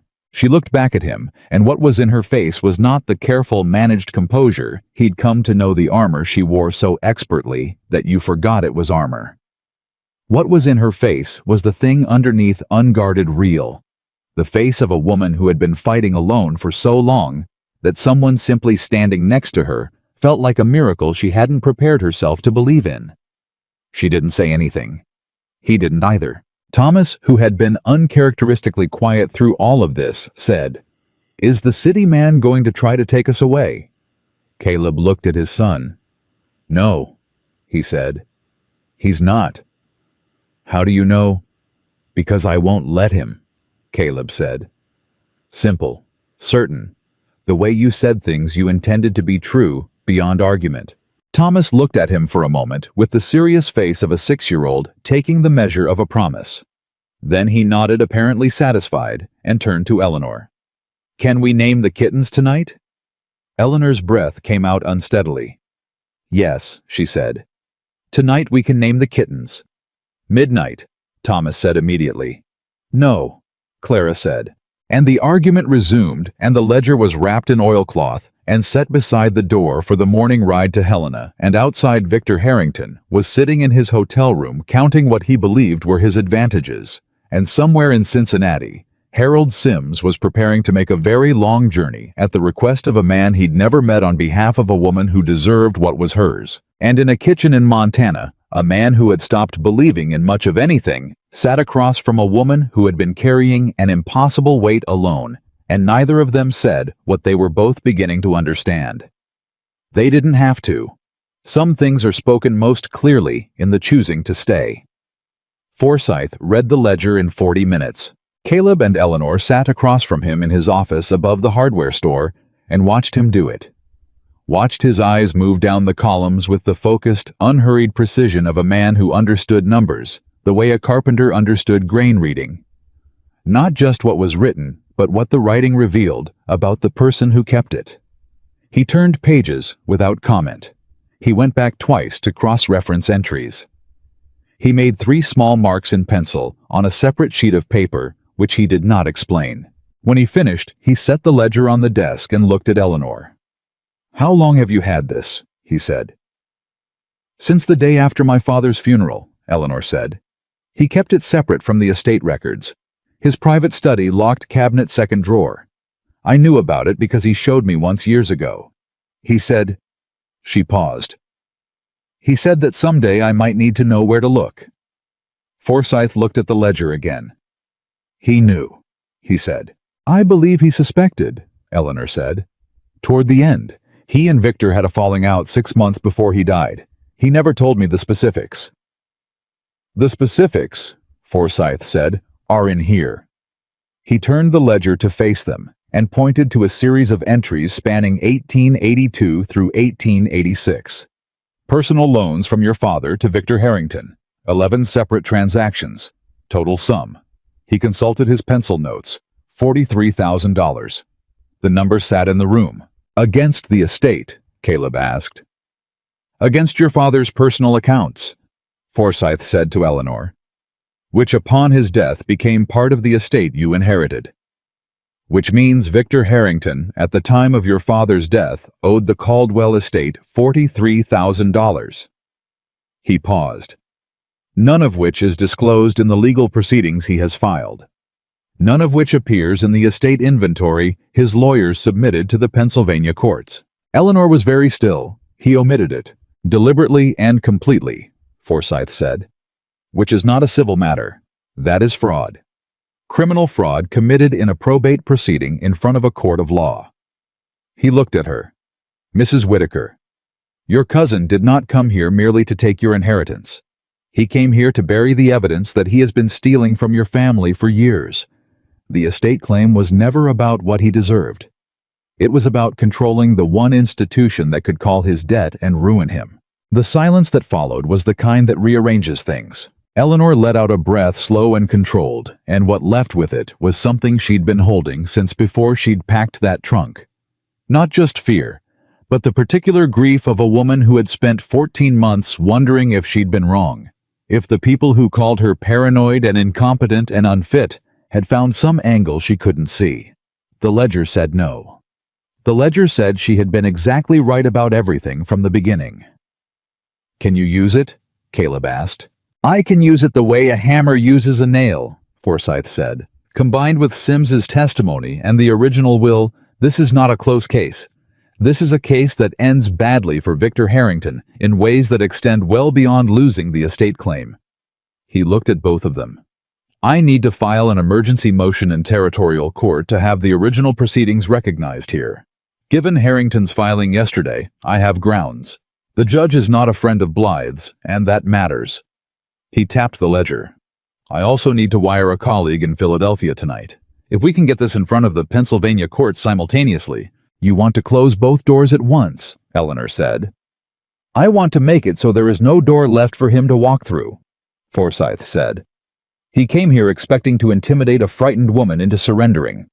What I intend to give him instead is a courtroom in which every tool he has built over 14 months is publicly dismantled."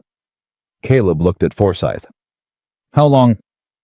"If Sims arrives on schedule, 10 days, perhaps 12. He looked at Eleanor. "Can you hold 10 days? "We've already held longer than that," Caleb said. "We can hold 10 more. They rode home in the early afternoon, and for the first time since Victor Harrington had stepped off the stage in Red Hollow Creek, Eleanor did not look like a woman managing something. She looked like a woman who had set something heavy down and was feeling the unfamiliar lightness of her own hands. "He knew," she said, "about a mile from the ranch. My father knew what Victor was doing, and he left me the one thing that proved it." "He trusted you to find it," Caleb said. "He trusted me to know what to do with it." She paused. "I almost didn't bring the ledger. When I was packing the night I left, I had maybe an hour before my cousin's people would have been watching the house. I took the legal documents, I took the will, I took Sim's letter, and I almost left the ledger because it was heavy, and I didn't know yet that I'd need it." "What made you take it?" She was quiet for a moment. "I heard my father's voice," she said. "Not literally, but the way you hear someone's voice when you know what they would say. He'd told me about the cabinet. He'd shown me the ledger. There had to be a reason." Caleb thought about this. "He was protecting you from before he was gone." "Yes," she said. "He was." The thing that moved across her face then was not grief exactly, or not only that. It was the particular expression of someone who had lost a person and spent a long time carrying that loss without being able to honor it, and was only now, in this moment, able to say plainly what the person had meant. Caleb didn't say anything. He rode close enough that his arm was almost against hers, and he let the silence hold what words would only have diminished. They got home to find Clara in the yard with an expression that meant something had happened. "A man came," Clara said before they dismounted.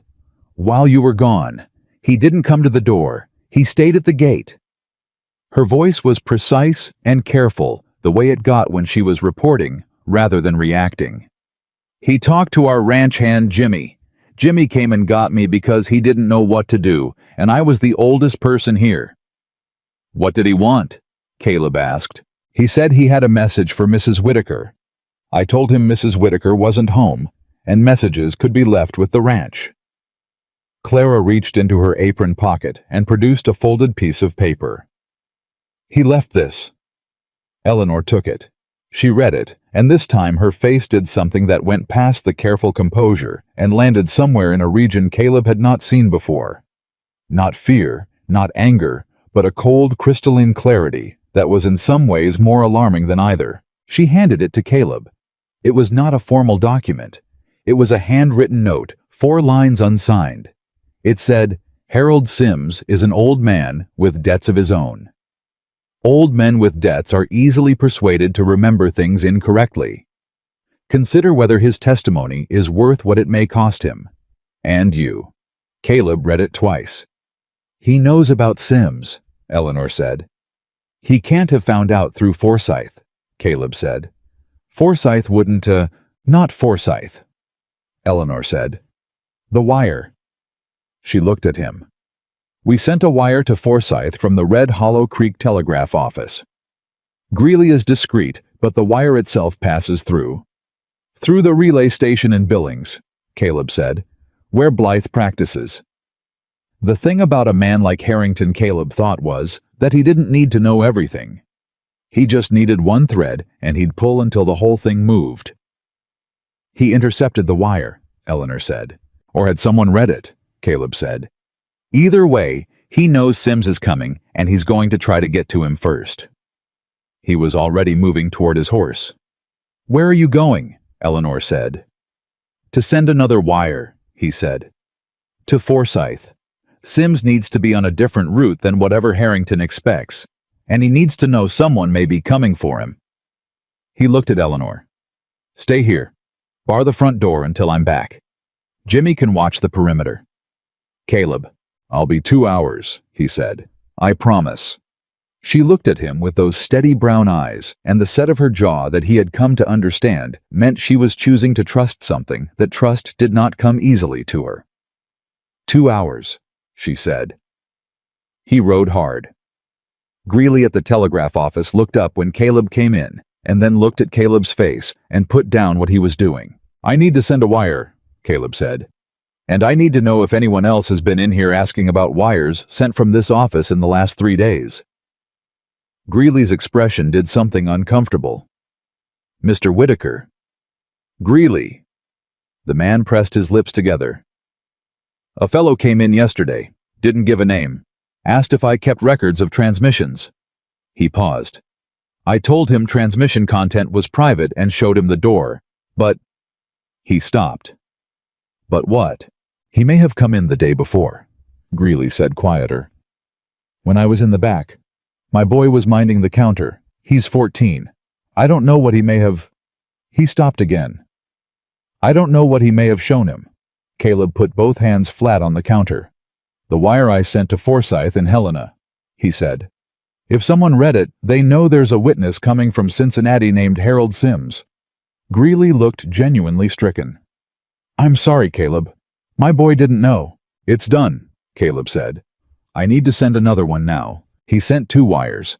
The first to Forsyth route compromised. Change Sims's travel plans immediately. Different arrival point. Do not use Red Hollow Creek Station. The second to the sheriff in Helena, a man named Cord Dillard, who had served with Caleb on a territorial cattle commission 6 years prior and owed him a professional respect that was worth something. Witness in civil matter may be in danger of interference. Name is Harold Sims, traveling from Cincinnati. Request protection for remainder of journey. He rode back in under 2 hours. Eleanor was at the kitchen table with the ledger open in front of her and a cup of cold coffee at her elbow, which told him she'd been sitting there for most of the time he was gone. She looked up when he came through the door. Did you get through to Forsyth? She asked. 2 wires sent, he said, and I contacted Cord Dillard.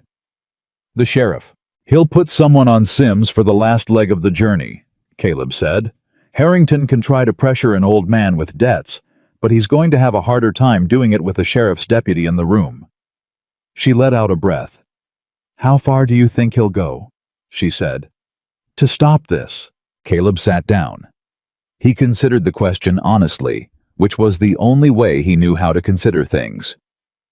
He threatened your witness, he said. He filed documents using a name he obtained through questionable means. He sent a man to the Henderson place to make noise about the children. He looked at her. He's going far enough that each step makes it harder to step back. Men like that, when they feel the ground shifting, they push harder, not less. They've never had to stop before, so it gets worse before the hearing. Probably, he said. But here's what he doesn't know. She looked at him. He thinks he's pushing a frightened woman, Caleb said. He's been working that angle since Philadelphia. Incompetent, unstable, easily overwhelmed. He looked at her directly. But that's not what he's pushing anymore, and he doesn't know it yet. She was quiet. He's pushing a woman who's got Forsyth and a ledger and a witness and a wire to the territorial sheriff and a rancher who has called in enough favors in this county that Harrington's going to find the ground considerably less friendly than he expected. He paused. And he's pushing her from behind, which means he's already losing ground and doesn't know it. Eleanor looked at him for a long time. There was something in her face that she didn't try to control and didn't try to hide, and it was more honest than most things he'd seen in a long time. "Why are you doing this?" she said. Not the way she'd asked it before, not the practical question of a woman trying to understand a transaction. This was something else. This was someone asking a question they actually needed the answer to. He was quiet for a moment. "Because it's right," he said. "And then because that was true, but not complete. And because when you got off that train and you looked at me, you didn't look at a man who could fix your problems. You looked at me like I was a person. Not a solution, not a resource, a person." He paused.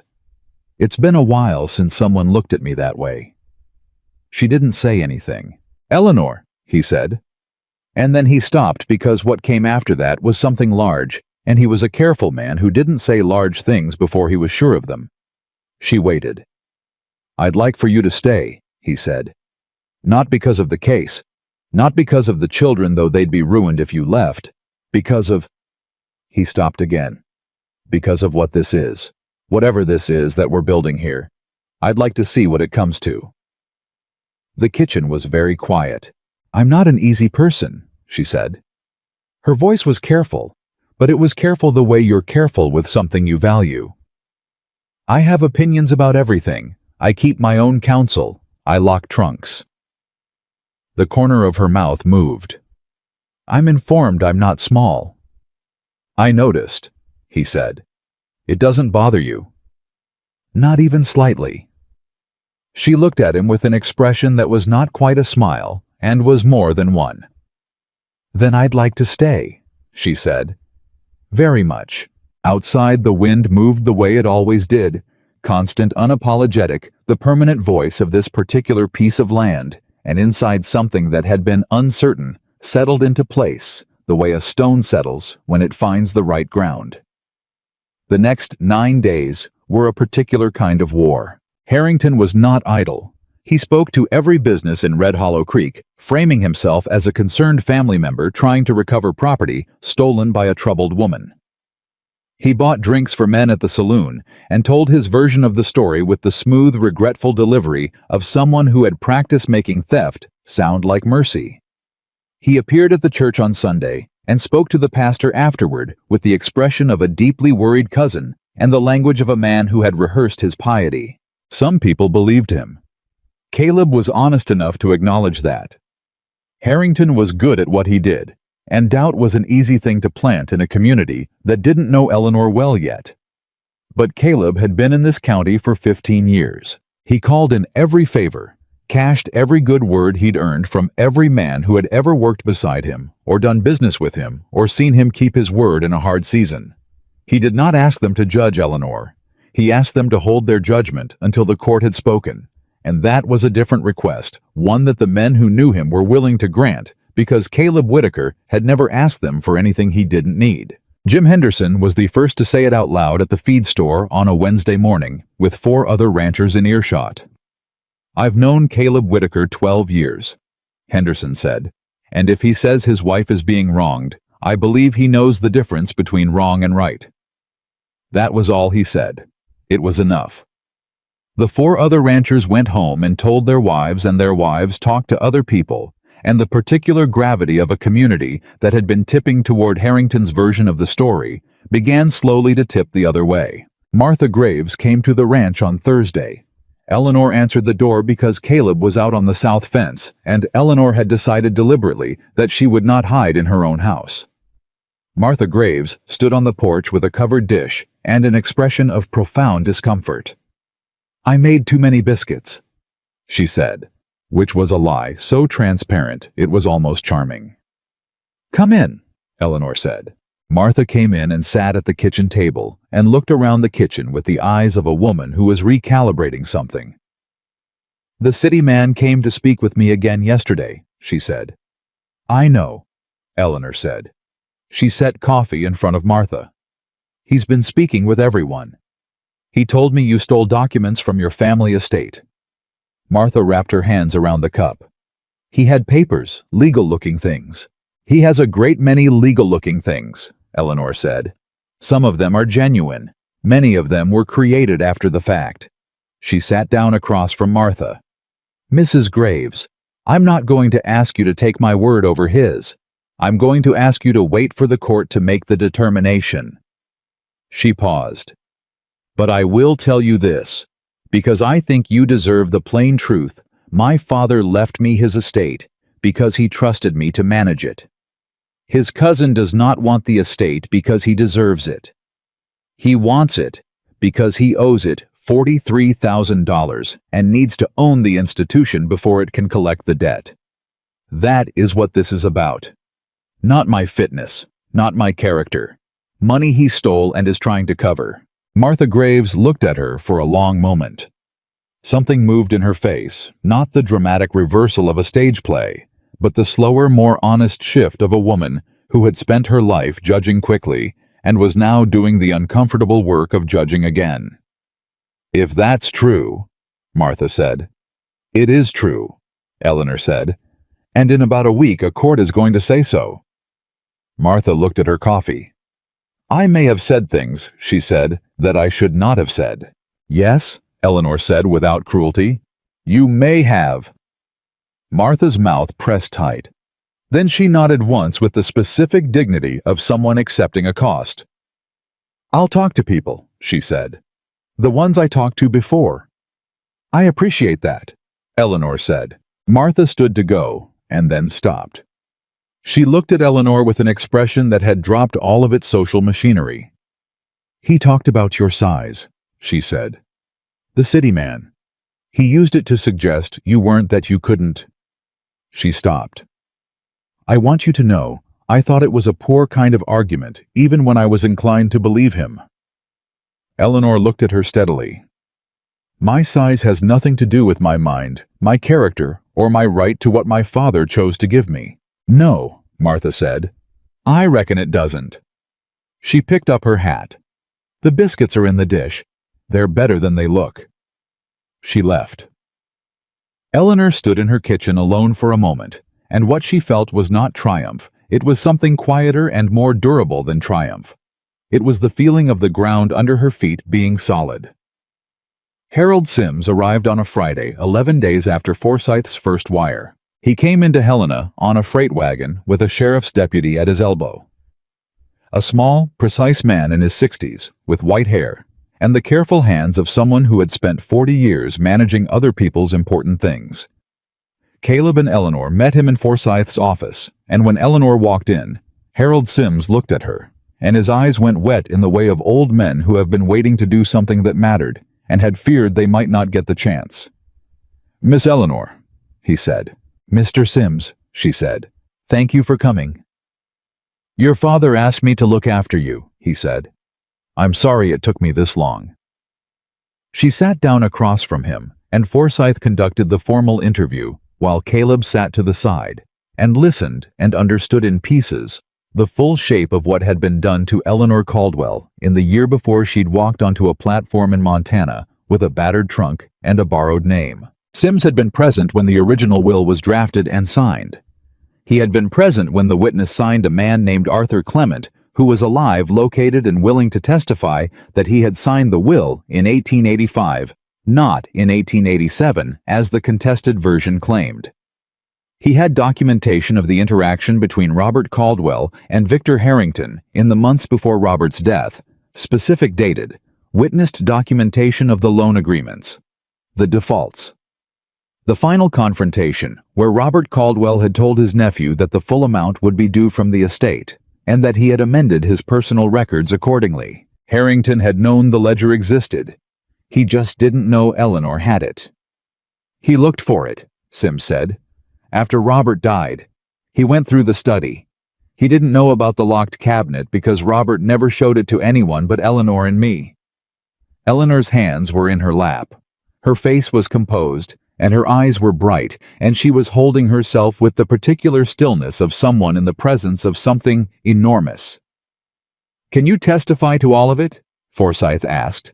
"I can testify to every word," Sims said. "I've been waiting to." Forsyth set down his pen. He looked at Eleanor. "We're ready," he said. The hearing was set for the following Wednesday. Harrington found out on Saturday. Caleb knew because he saw Blythe leave the hotel at a run and come back 40 minutes later with the expression of a man who had delivered news he would have preferred not to deliver. He saw Harrington's face in the hotel window for a moment, just a moment, and what was in it was not the pleasant, manufactured competence of the man on the street. What was in it was something Caleb recognized from certain moments with certain kinds of animals, the look of a creature who has realized the space it thought was open is closing. On Sunday evening, one of Harrington's large men appeared at the ranch gate again. This time, Caleb met him at the gate, and he brought Jimmy with him, and the message the man was carrying was not a note. It was a verbal offer, delivered with the particular inflection of someone who has been told to make it sound reasonable. "Mr. Harrington wants to propose a conversation," the man said. "Just him and Mrs. Whitaker. Before Wednesday. He says there are things that would be better settled privately than in a court." "Mrs. Whitaker doesn't take private meetings with Mr. Harrington," Caleb said. "He says it would be in her financial interest." "Mr. Harrington is about to discover where his financial interests actually lie," Caleb said. "You can tell him that." The man looked at him.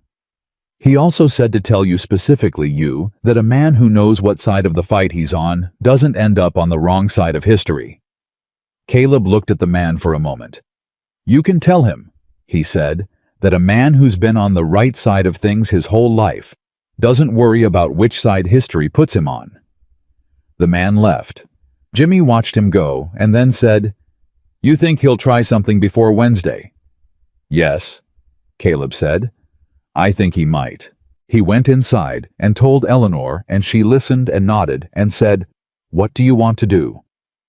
"I want you and the children in Helena starting tomorrow," he said. "At Forsyth's, where there are eyes on you and the documents and Sims all in the same building. And you. I'll follow tomorrow evening," he said, "after I've spoken to Cord Dillard." "Caleb?" "Eleanor," he said. "He threatened the children once. I'm not going to give him a second opportunity." She looked at him, and what was in her face was the complex, specific expression of a woman who was not accustomed to being protected, and was making her peace with how much she needed it right now, and how little that diminished her. "All right," she said. She packed the trunk that night. All of it, every document, the ledger, the folio Sims's letter, everything loaded and locked for the last time in a kitchen in Montana. She ran her hand over the iron binding when she was done, and Caleb, watching from the doorway, understood that the gesture was both habit and farewell. She had pressed her hand to that trunk in the dark for 14 months to make sure it was still there. She would not need to do it much longer. "When this is over," she said, not looking at him, "what do you want?" "What do I want?" he said. "From this. From however this turns out." He thought about it honestly. "I want to fix the south fence before winter," he said.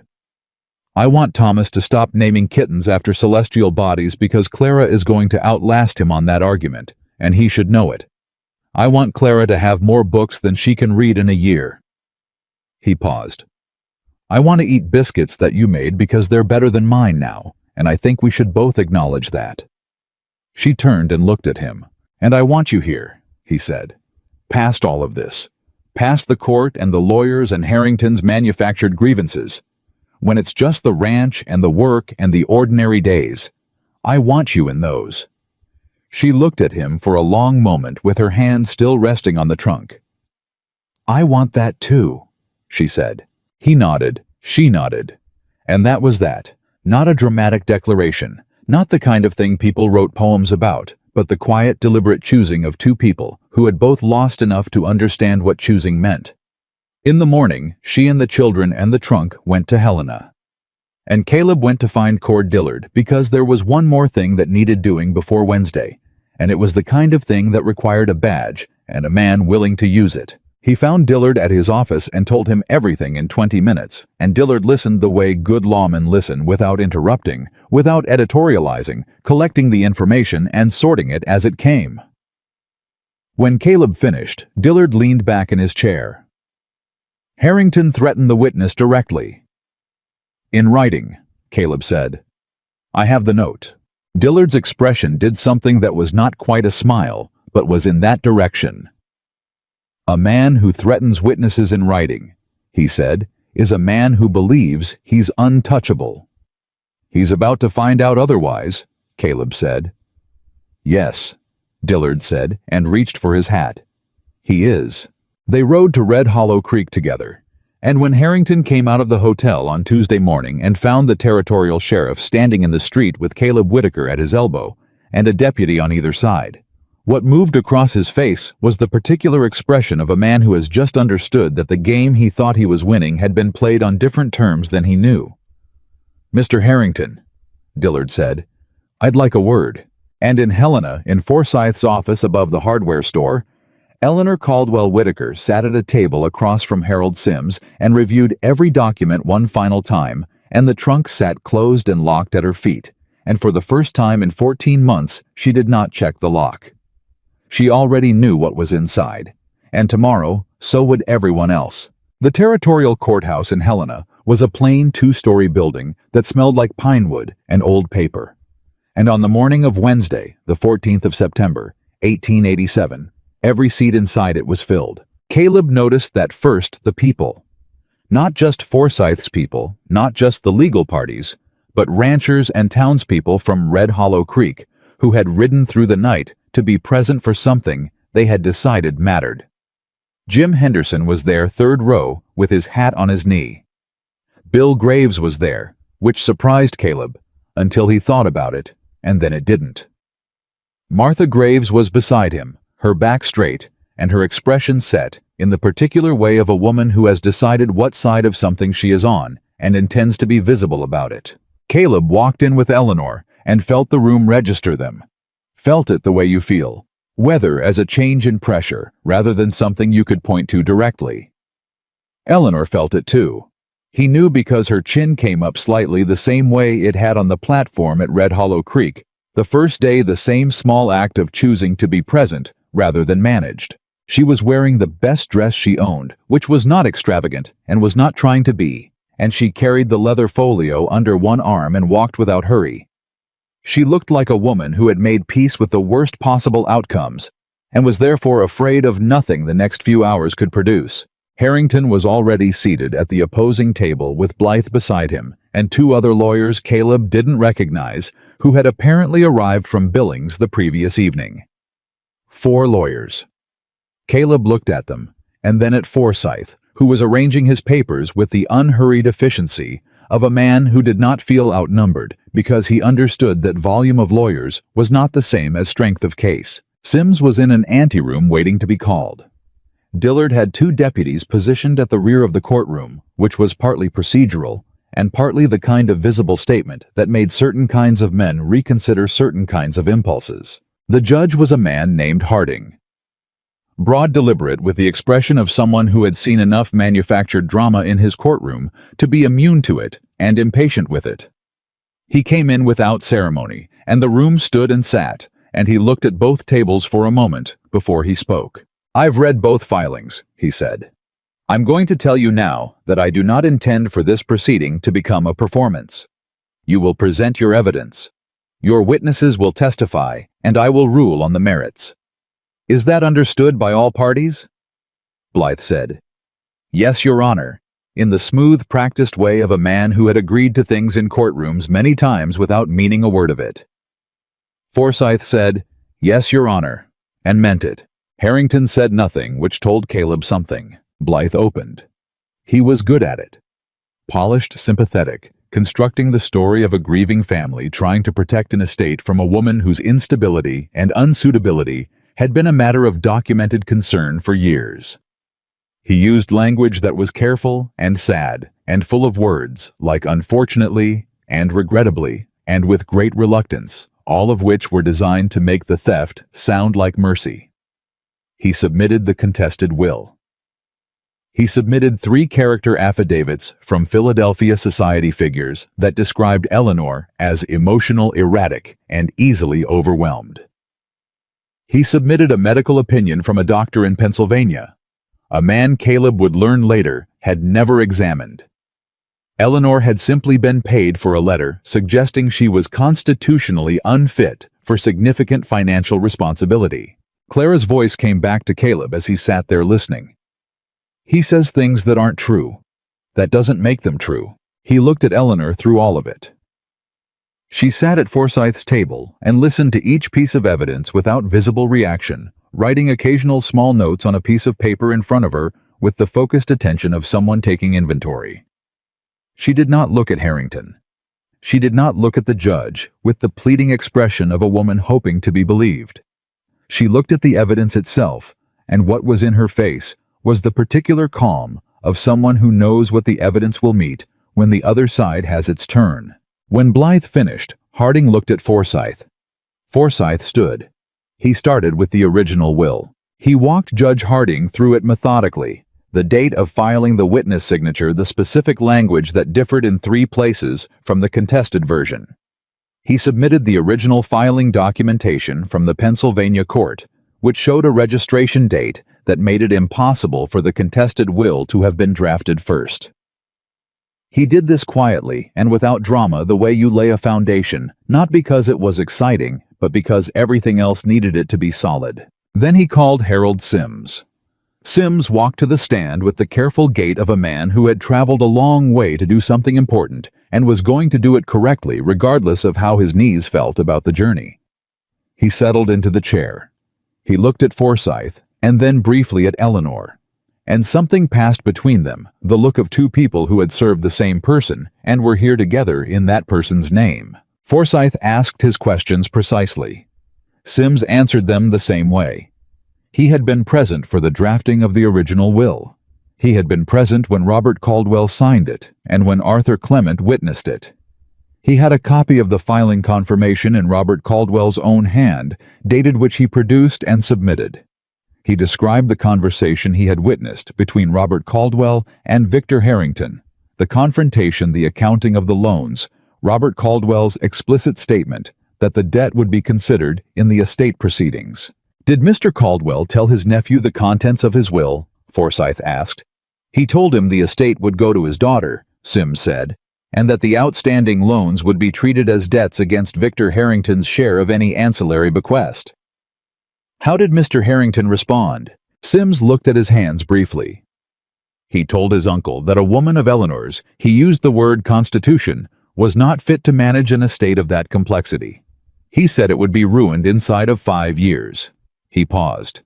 Robert Caldwell told him that his confidence in his daughter's judgment was not Victor's concern and asked him to leave. And when did Robert Caldwell die?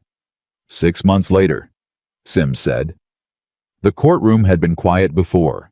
It became a different kind of quiet. Blythe objected twice during Sims's testimony on procedural grounds that Judge Harding dismissed both times with the compressed impatience of a man being shown something he doesn't need interpreted for him. When Blythe stood for cross-examination, he went after Sims's memory, his motive. The time elapsed between events and testimony. Sims answered each question with the same even precision he'd brought to everything else. He did not become flustered. He did not become defensive. He was an old man who had spent 40 years keeping other people's important records, and he knew what he knew and was not confused about it. Blythe sat down. Then Forsyth submitted the ledger. He walked Judge Harding through it the same way he'd walked through everything else, patient-specific, no more theatrical than the numbers required, which was to say not at all. Column by column, date by date. 11 loans. $43,000. Zero disclosure in the estate filings Harrington's lawyers had submitted to the Pennsylvania courts. The courtroom's quiet changed again, became the specific quiet of a room in which people are recalibrating what they thought was happening. Caleb watched Harrington through this. He watched the pleasant face do the work it had been trained to do. Hold composure. Project confidence. Suggest that whatever was being said was a mischaracterization being handled by capable counsel. He watched Harrington lean to Blythe and say something low, and he watched Blythe's expression not change in the practiced way of a lawyer who has learned to control his face in the moment before he figures out what to say. Forsyth asked for a ruling on the territorial recognition of the original will. He asked for a declaration that the contested will was fraudulent and its submission a criminal act under territorial and federal law. He asked for a referral of the loan records to the Pennsylvania courts for inclusion in the estate proceedings. He sat down. Judge Harding looked at the documents before him for 2 minutes and 40 seconds. Caleb counted because there was nothing else to do with the time. Then Harding looked up. "Mr. Blythe," he said, "I'm going to give you an opportunity to present a rebuttal to the testimony and documentary evidence submitted by the plaintiff. I want to be direct with you about what that rebuttal will need to demonstrate. It will need to explain the discrepancy between the witness signatures on the two wills. It will need to explain the absence of $43,000 in debt from the estate filings. And it will need to do so with something more substantial than character aspersions against a woman who has presented more credible documentation in the last 3 hours than I have seen submitted in many proceedings before this court." He paused. "Do you wish to proceed?" The room was very still. Blythe looked at Harrington. Harrington looked at the table in front of him. For the first time since he'd arrived in Montana, with his pleasant face and his manufactured regret, Victor Harrington looked like what he was, a man who had built an elaborate structure on a foundation he'd convinced himself nobody would examine and was now watching someone examine it. "Your Honor," Blythe said, "we would request a recess to consult." "You've had 14 months, Judge Harding said. Request denied." The silence that followed lasted 4 seconds. Blythe said, "The plaintiff rests." What happened next was not dramatic in the way that things are dramatic in stories told for effect. It was quiet. It was procedural.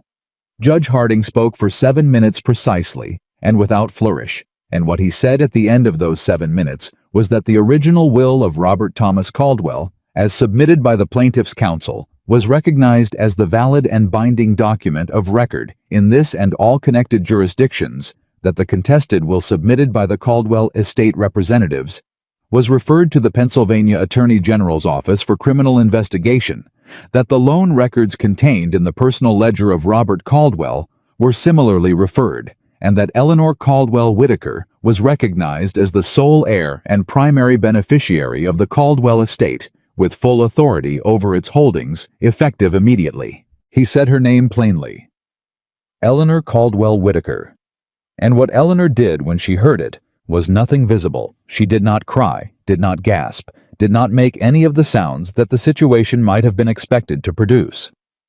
She sat very still for 1 moment, and then she wrote something on the paper in front of her, and Caleb, who was close enough to see, understood that she was writing her father's name. She was telling him. Harrington left the courtroom before the gallery had fully processed what had happened, him and his lawyers moving quickly and quietly toward the door in the specific way of people who understand that the window for orderly departure is brief. Dillard's deputies let them go. There would be other proceedings. There would be investigators and courts and a long, grinding legal reckoning for what had been done, but none of that began today, and none of it needed to begin here. What needed to happen here had happened. The room exhaled. Jim Henderson said something to Bill Graves, and Bill Graves nodded. Martha Graves pressed her lips together in a way that on her face was the equivalent of a standing ovation. Several people stood not for drama, but simply because sitting felt wrong for the moment. Forsyth turned to Eleanor. "Congratulations, Mrs. Whitaker," he said, which was legally precise and personally insufficient, and they both understood that. "Thank you, Daniel," Eleanor said. She shook his hand, which he accepted with the slight formality of a man who felt the weight of the occasion. Then she stood. Caleb was already beside her. She looked at him. The composure was intact. The spine was straight, and underneath both of those things was something that had no armor over it at all. Relief, pure and structural, the kind that comes not from getting what you wanted, but from being done with the fear of losing it. "It's over," she said. "Yes," he said. "I need a moment," she said. "Take all the time you need," he said. She walked to the window at the side of the courtroom where Sims was still seated, and she sat beside him, and they talked quietly for several minutes in the way of people who had both loved the same person and were for the first time able to speak about that love without the shadow of what had been done to it. Caleb stood where he was and let her have it.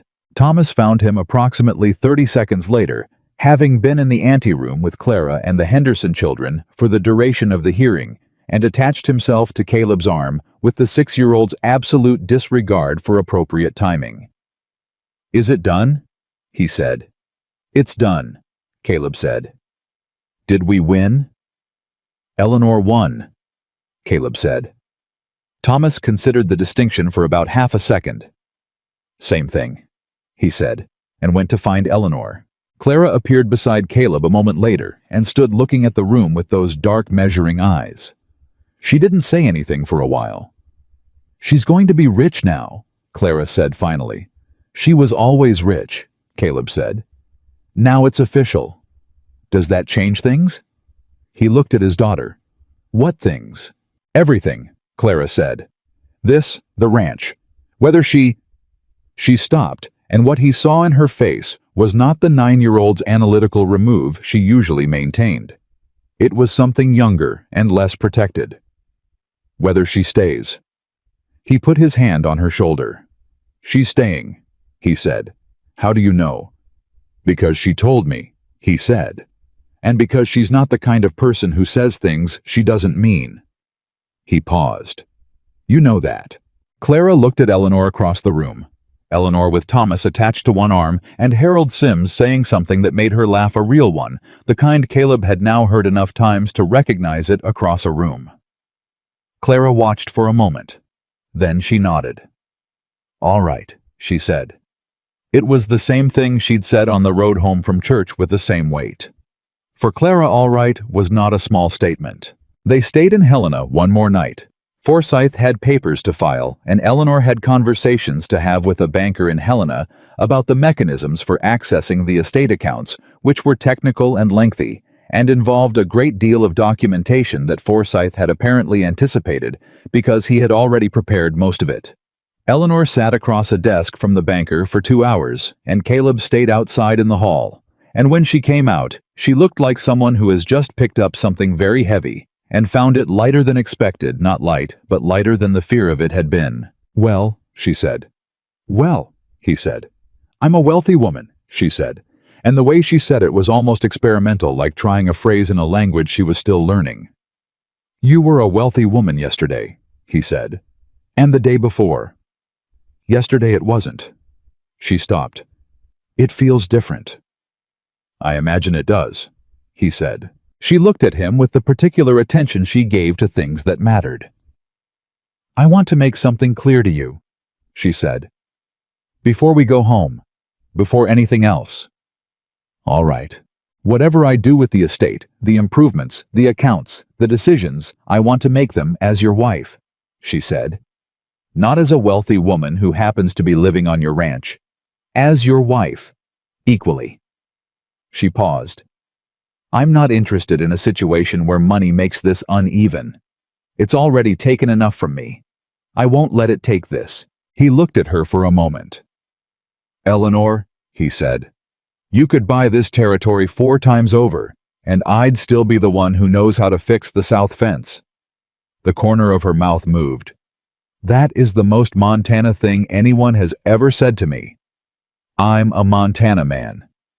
"Yes," she said, and the word had something settled in it. "You are." They rode home the next morning. The children were in the wagon bed, Thomas asleep within the first mile, Clara reading with the focused intensity of someone who has decided that the world around her is adequately handled and has given herself permission to be elsewhere. Eleanor sat up front beside Caleb, and the road unrolled the way it always did, the particular rhythm of this land that he had learned over 15 years, and she had learned over a few months, and that both of them now recognized as home. About halfway, she said, "I want to write to my father's grave." He looked at her. "I know that's not a sensible thing," she said.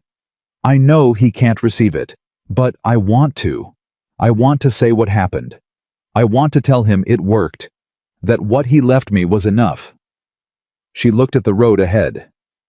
"Would that seem foolish to you?" "No," he said. "It would seem like love." She was quiet for a mile. "He never met you," she said. "But I think he'd have—" She stopped. "He was a fair man. He valued people who did what they said they'd do." She looked at Caleb. "He would have valued you." Caleb thought about a man who had locked a ledger in a private cabinet and shown his daughter where to find it, and trusted her to understand why. A man who had put what he knew in the hands of the right person and relied on her to carry it where it needed to go. "I reckon I'd have valued him too," he said. The ranch came into view over the last ridge, and this time when Caleb stopped to look at it, Eleanor stopped beside him without being asked, and they both looked at it the same way: the house, the barn, the fencing, the whole unglamorous and necessary apparatus of a life built in hard country. "We need to fix the south fence this week," she said. "I know," he said. "I'll help."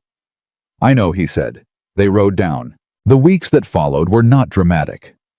That was the thing about ordinary life: it didn't announce itself. It just arrived one day and then the next, and you were in it before you'd noticed you'd chosen it. Eleanor wrote to her father's grave, and she did not tell Caleb what she said, and he did not ask. She opened accounts in Helena under her own name and began the long procedural business of assuming control of an estate that had been mismanaged and partially looted and would require years of careful attention. She did this from the kitchen table, with a cup of coffee at her elbow and Forsyth's letters spread in front of her, and occasionally Clara across from her doing her own reading, and the two of them would sit like that for hours, in a silence that was entirely comfortable. The south fence got fixed. Thomas named the black kitten Midnight, and Clara named the others Constance and Perseverance, and Thomas said, "You couldn't name a cat." Perseverance, and Clara said you absolutely could. And Caleb let the argument run its course, because some arguments were load-bearing parts of a household and shouldn't be interrupted. Martha Graves came by once more. She brought preserves this time, which was a more honest gift than biscuits, because preserves took longer. And she sat at the kitchen table with Eleanor for 40 minutes, and they talked about things Caleb didn't hear. And when she left, she said to both of them, "You're decent people," which from Martha Graves was the equivalent of a formal commendation. Harrington's legal situation resolved slowly and badly. The Pennsylvania Attorney General's investigation moved the way such things moved, with the grinding inevitability of an institution that has been lied to and has taken that personally. By December, there were criminal charges filed.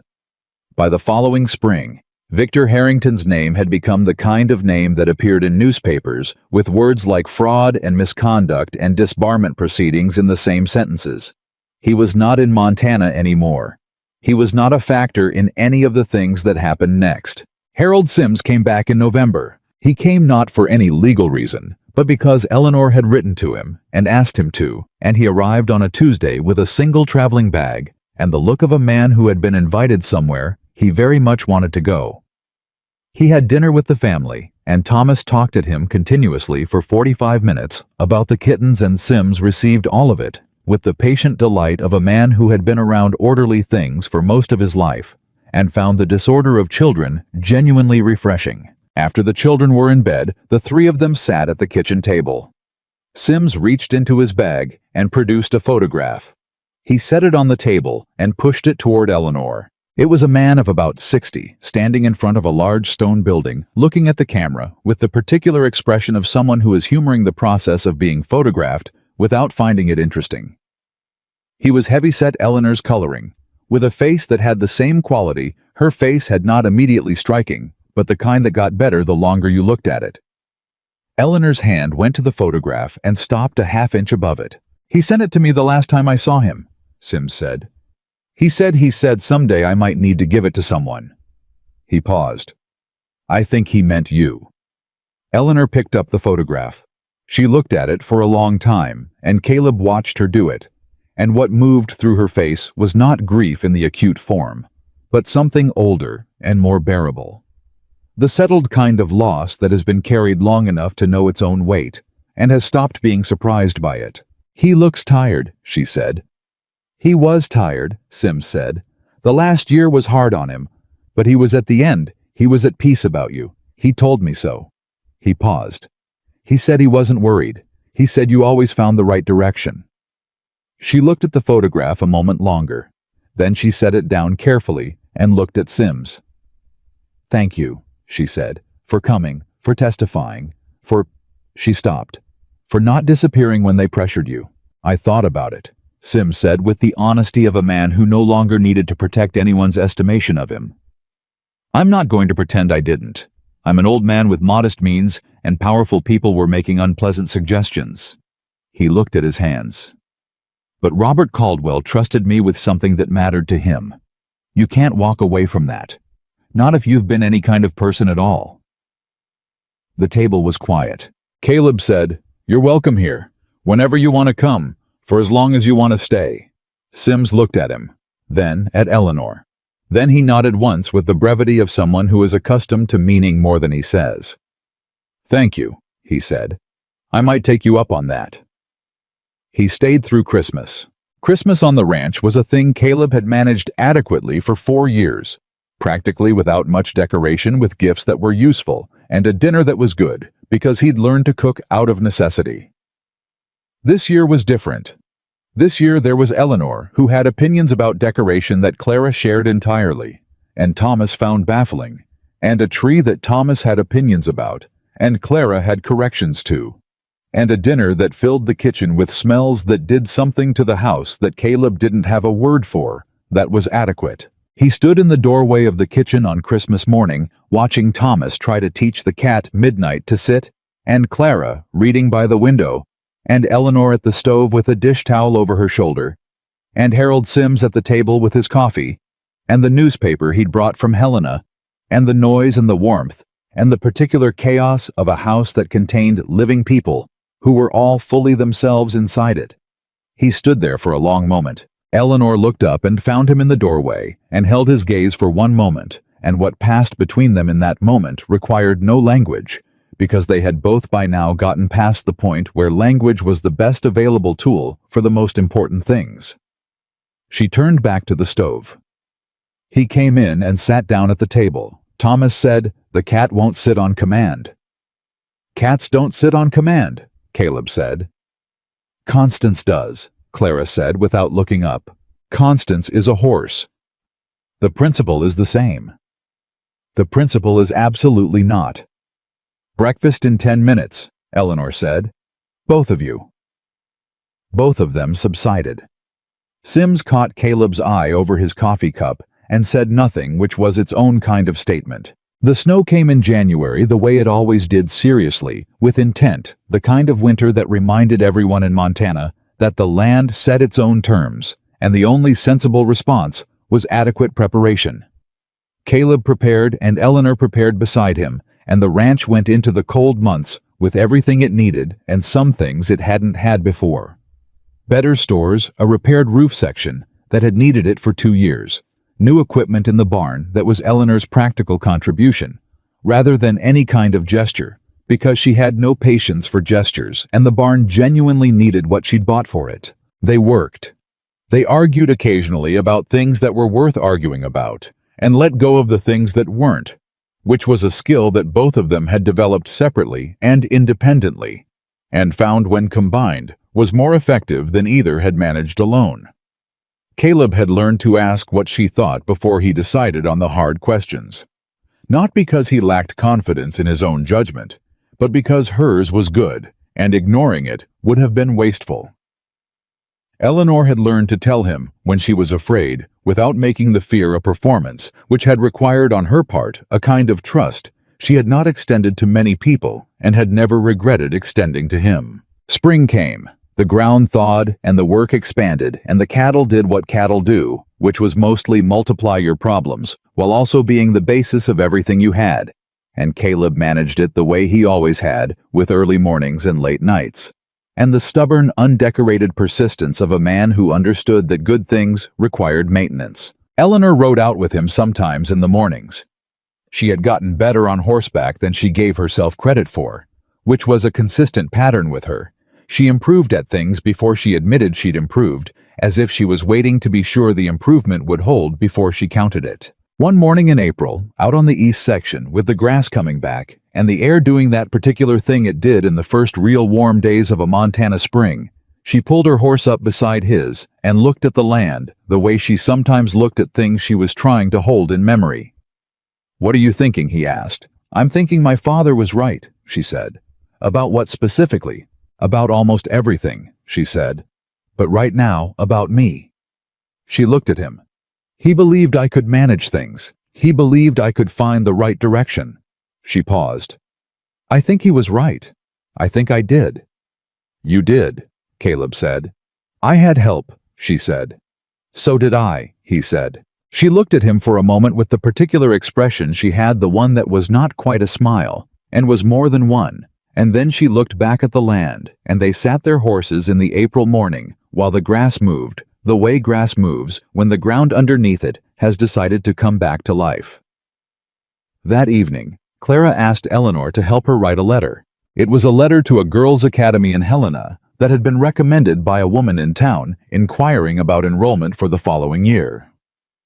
Clara had prepared the draft herself and wanted Eleanor's eye on it before she gave it to Caleb. Eleanor read it. "It's very good," she said. "I know," Clara said.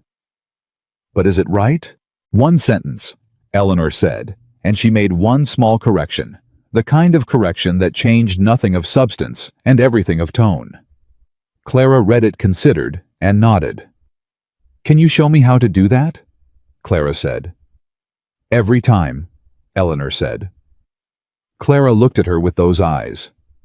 "You're going to stay forever, aren't you?" she said. Not a question. An accounting. "Yes," Eleanor said. "I am." Clara nodded. She folded the letter. She went back to her book because some conclusions once reached simply needed to be registered and moved past. Later that night, after the children were asleep, and Sims had retired to the room that was now simply his room because he had stopped pretending he was going to leave, Caleb and Eleanor sat at the kitchen table in the quiet that was theirs, the particular quiet of two people who had been through something hard together and come out on the other side still standing. Eleanor had the photograph on the table in front of her. She did that sometimes in the evenings, set it where she could see it. Not grieving, not dwelling, just keeping the connection present. "He'd have liked this," she said. "This specific thing, right now." Caleb looked around the kitchen. At the coffee cups, at the lamp, at the house, making the sounds a house makes when it has people in it who are exactly where they belong. "Yeah," he said. "I reckon he would have." She looked at the photograph one more moment, and then she turned it face down gently and looked at Caleb. "What do you need done tomorrow?" "West fence," he said. "And the barn roof has a soft spot I've been meaning to get to." "We'll start with the fence," she said. "We'll start with the fence," he said. And that was that. The coffee cooled, and the lamp burned, and somewhere in the house, the cat Midnight found something to knock over that was both predictable and unnecessary, and Clara's voice came from the back room saying, "Thomas, your cat." And Thomas's voice came back saying, "She's not my cat. She's everyone's cat." And outside the Montana night held the ranch the way it always did, completely without preference, with the absolute democratic permanence of land that has been here longer than anyone on it and intends to outlast them all. Eleanor Caldwell had arrived in this place with a battered trunk and a borrowed name and a secret so heavy it had taken 3 men to carry and 1 woman to survive. She had found what she came for, not the safety she'd planned for, not the simple hiding place she'd needed when she answered an advertisement from a practical rancher in a territory nobody was watching. She had found something she had stopped believing was available to a woman who looked like her and lived like her, and had been told in 100 different languages by 100 different people that she was less than what she was. She had found a place where who she was had been enough from the beginning. The fortune her father left her bought better fencing and a new barn roof and a decent school in Helena for a girl with her mother's eyes who was going to do remarkable things, and Harold Sims a comfortable room and a standing invitation, and repairs and improvements and futures for the people around her. Because Eleanor Caldwell Whitaker understood money the way her father had taught her to, as a tool, not a destination. But the thing her father had trusted her to find. The thing he'd left her, the ledger and the letter and the photograph to help her reach that, was not in the trunk. That was sitting across the kitchen table from her in the lamplight, with his hands wrapped around a coffee cup and his eyes carrying the quiet weight of a man who had stopped surviving and started living, and who had done both in the same place, because the place finally was worth staying for. Eleanor Whitaker had crossed half a country to disappear. Instead, she was found, and she was exactly where she was supposed to be.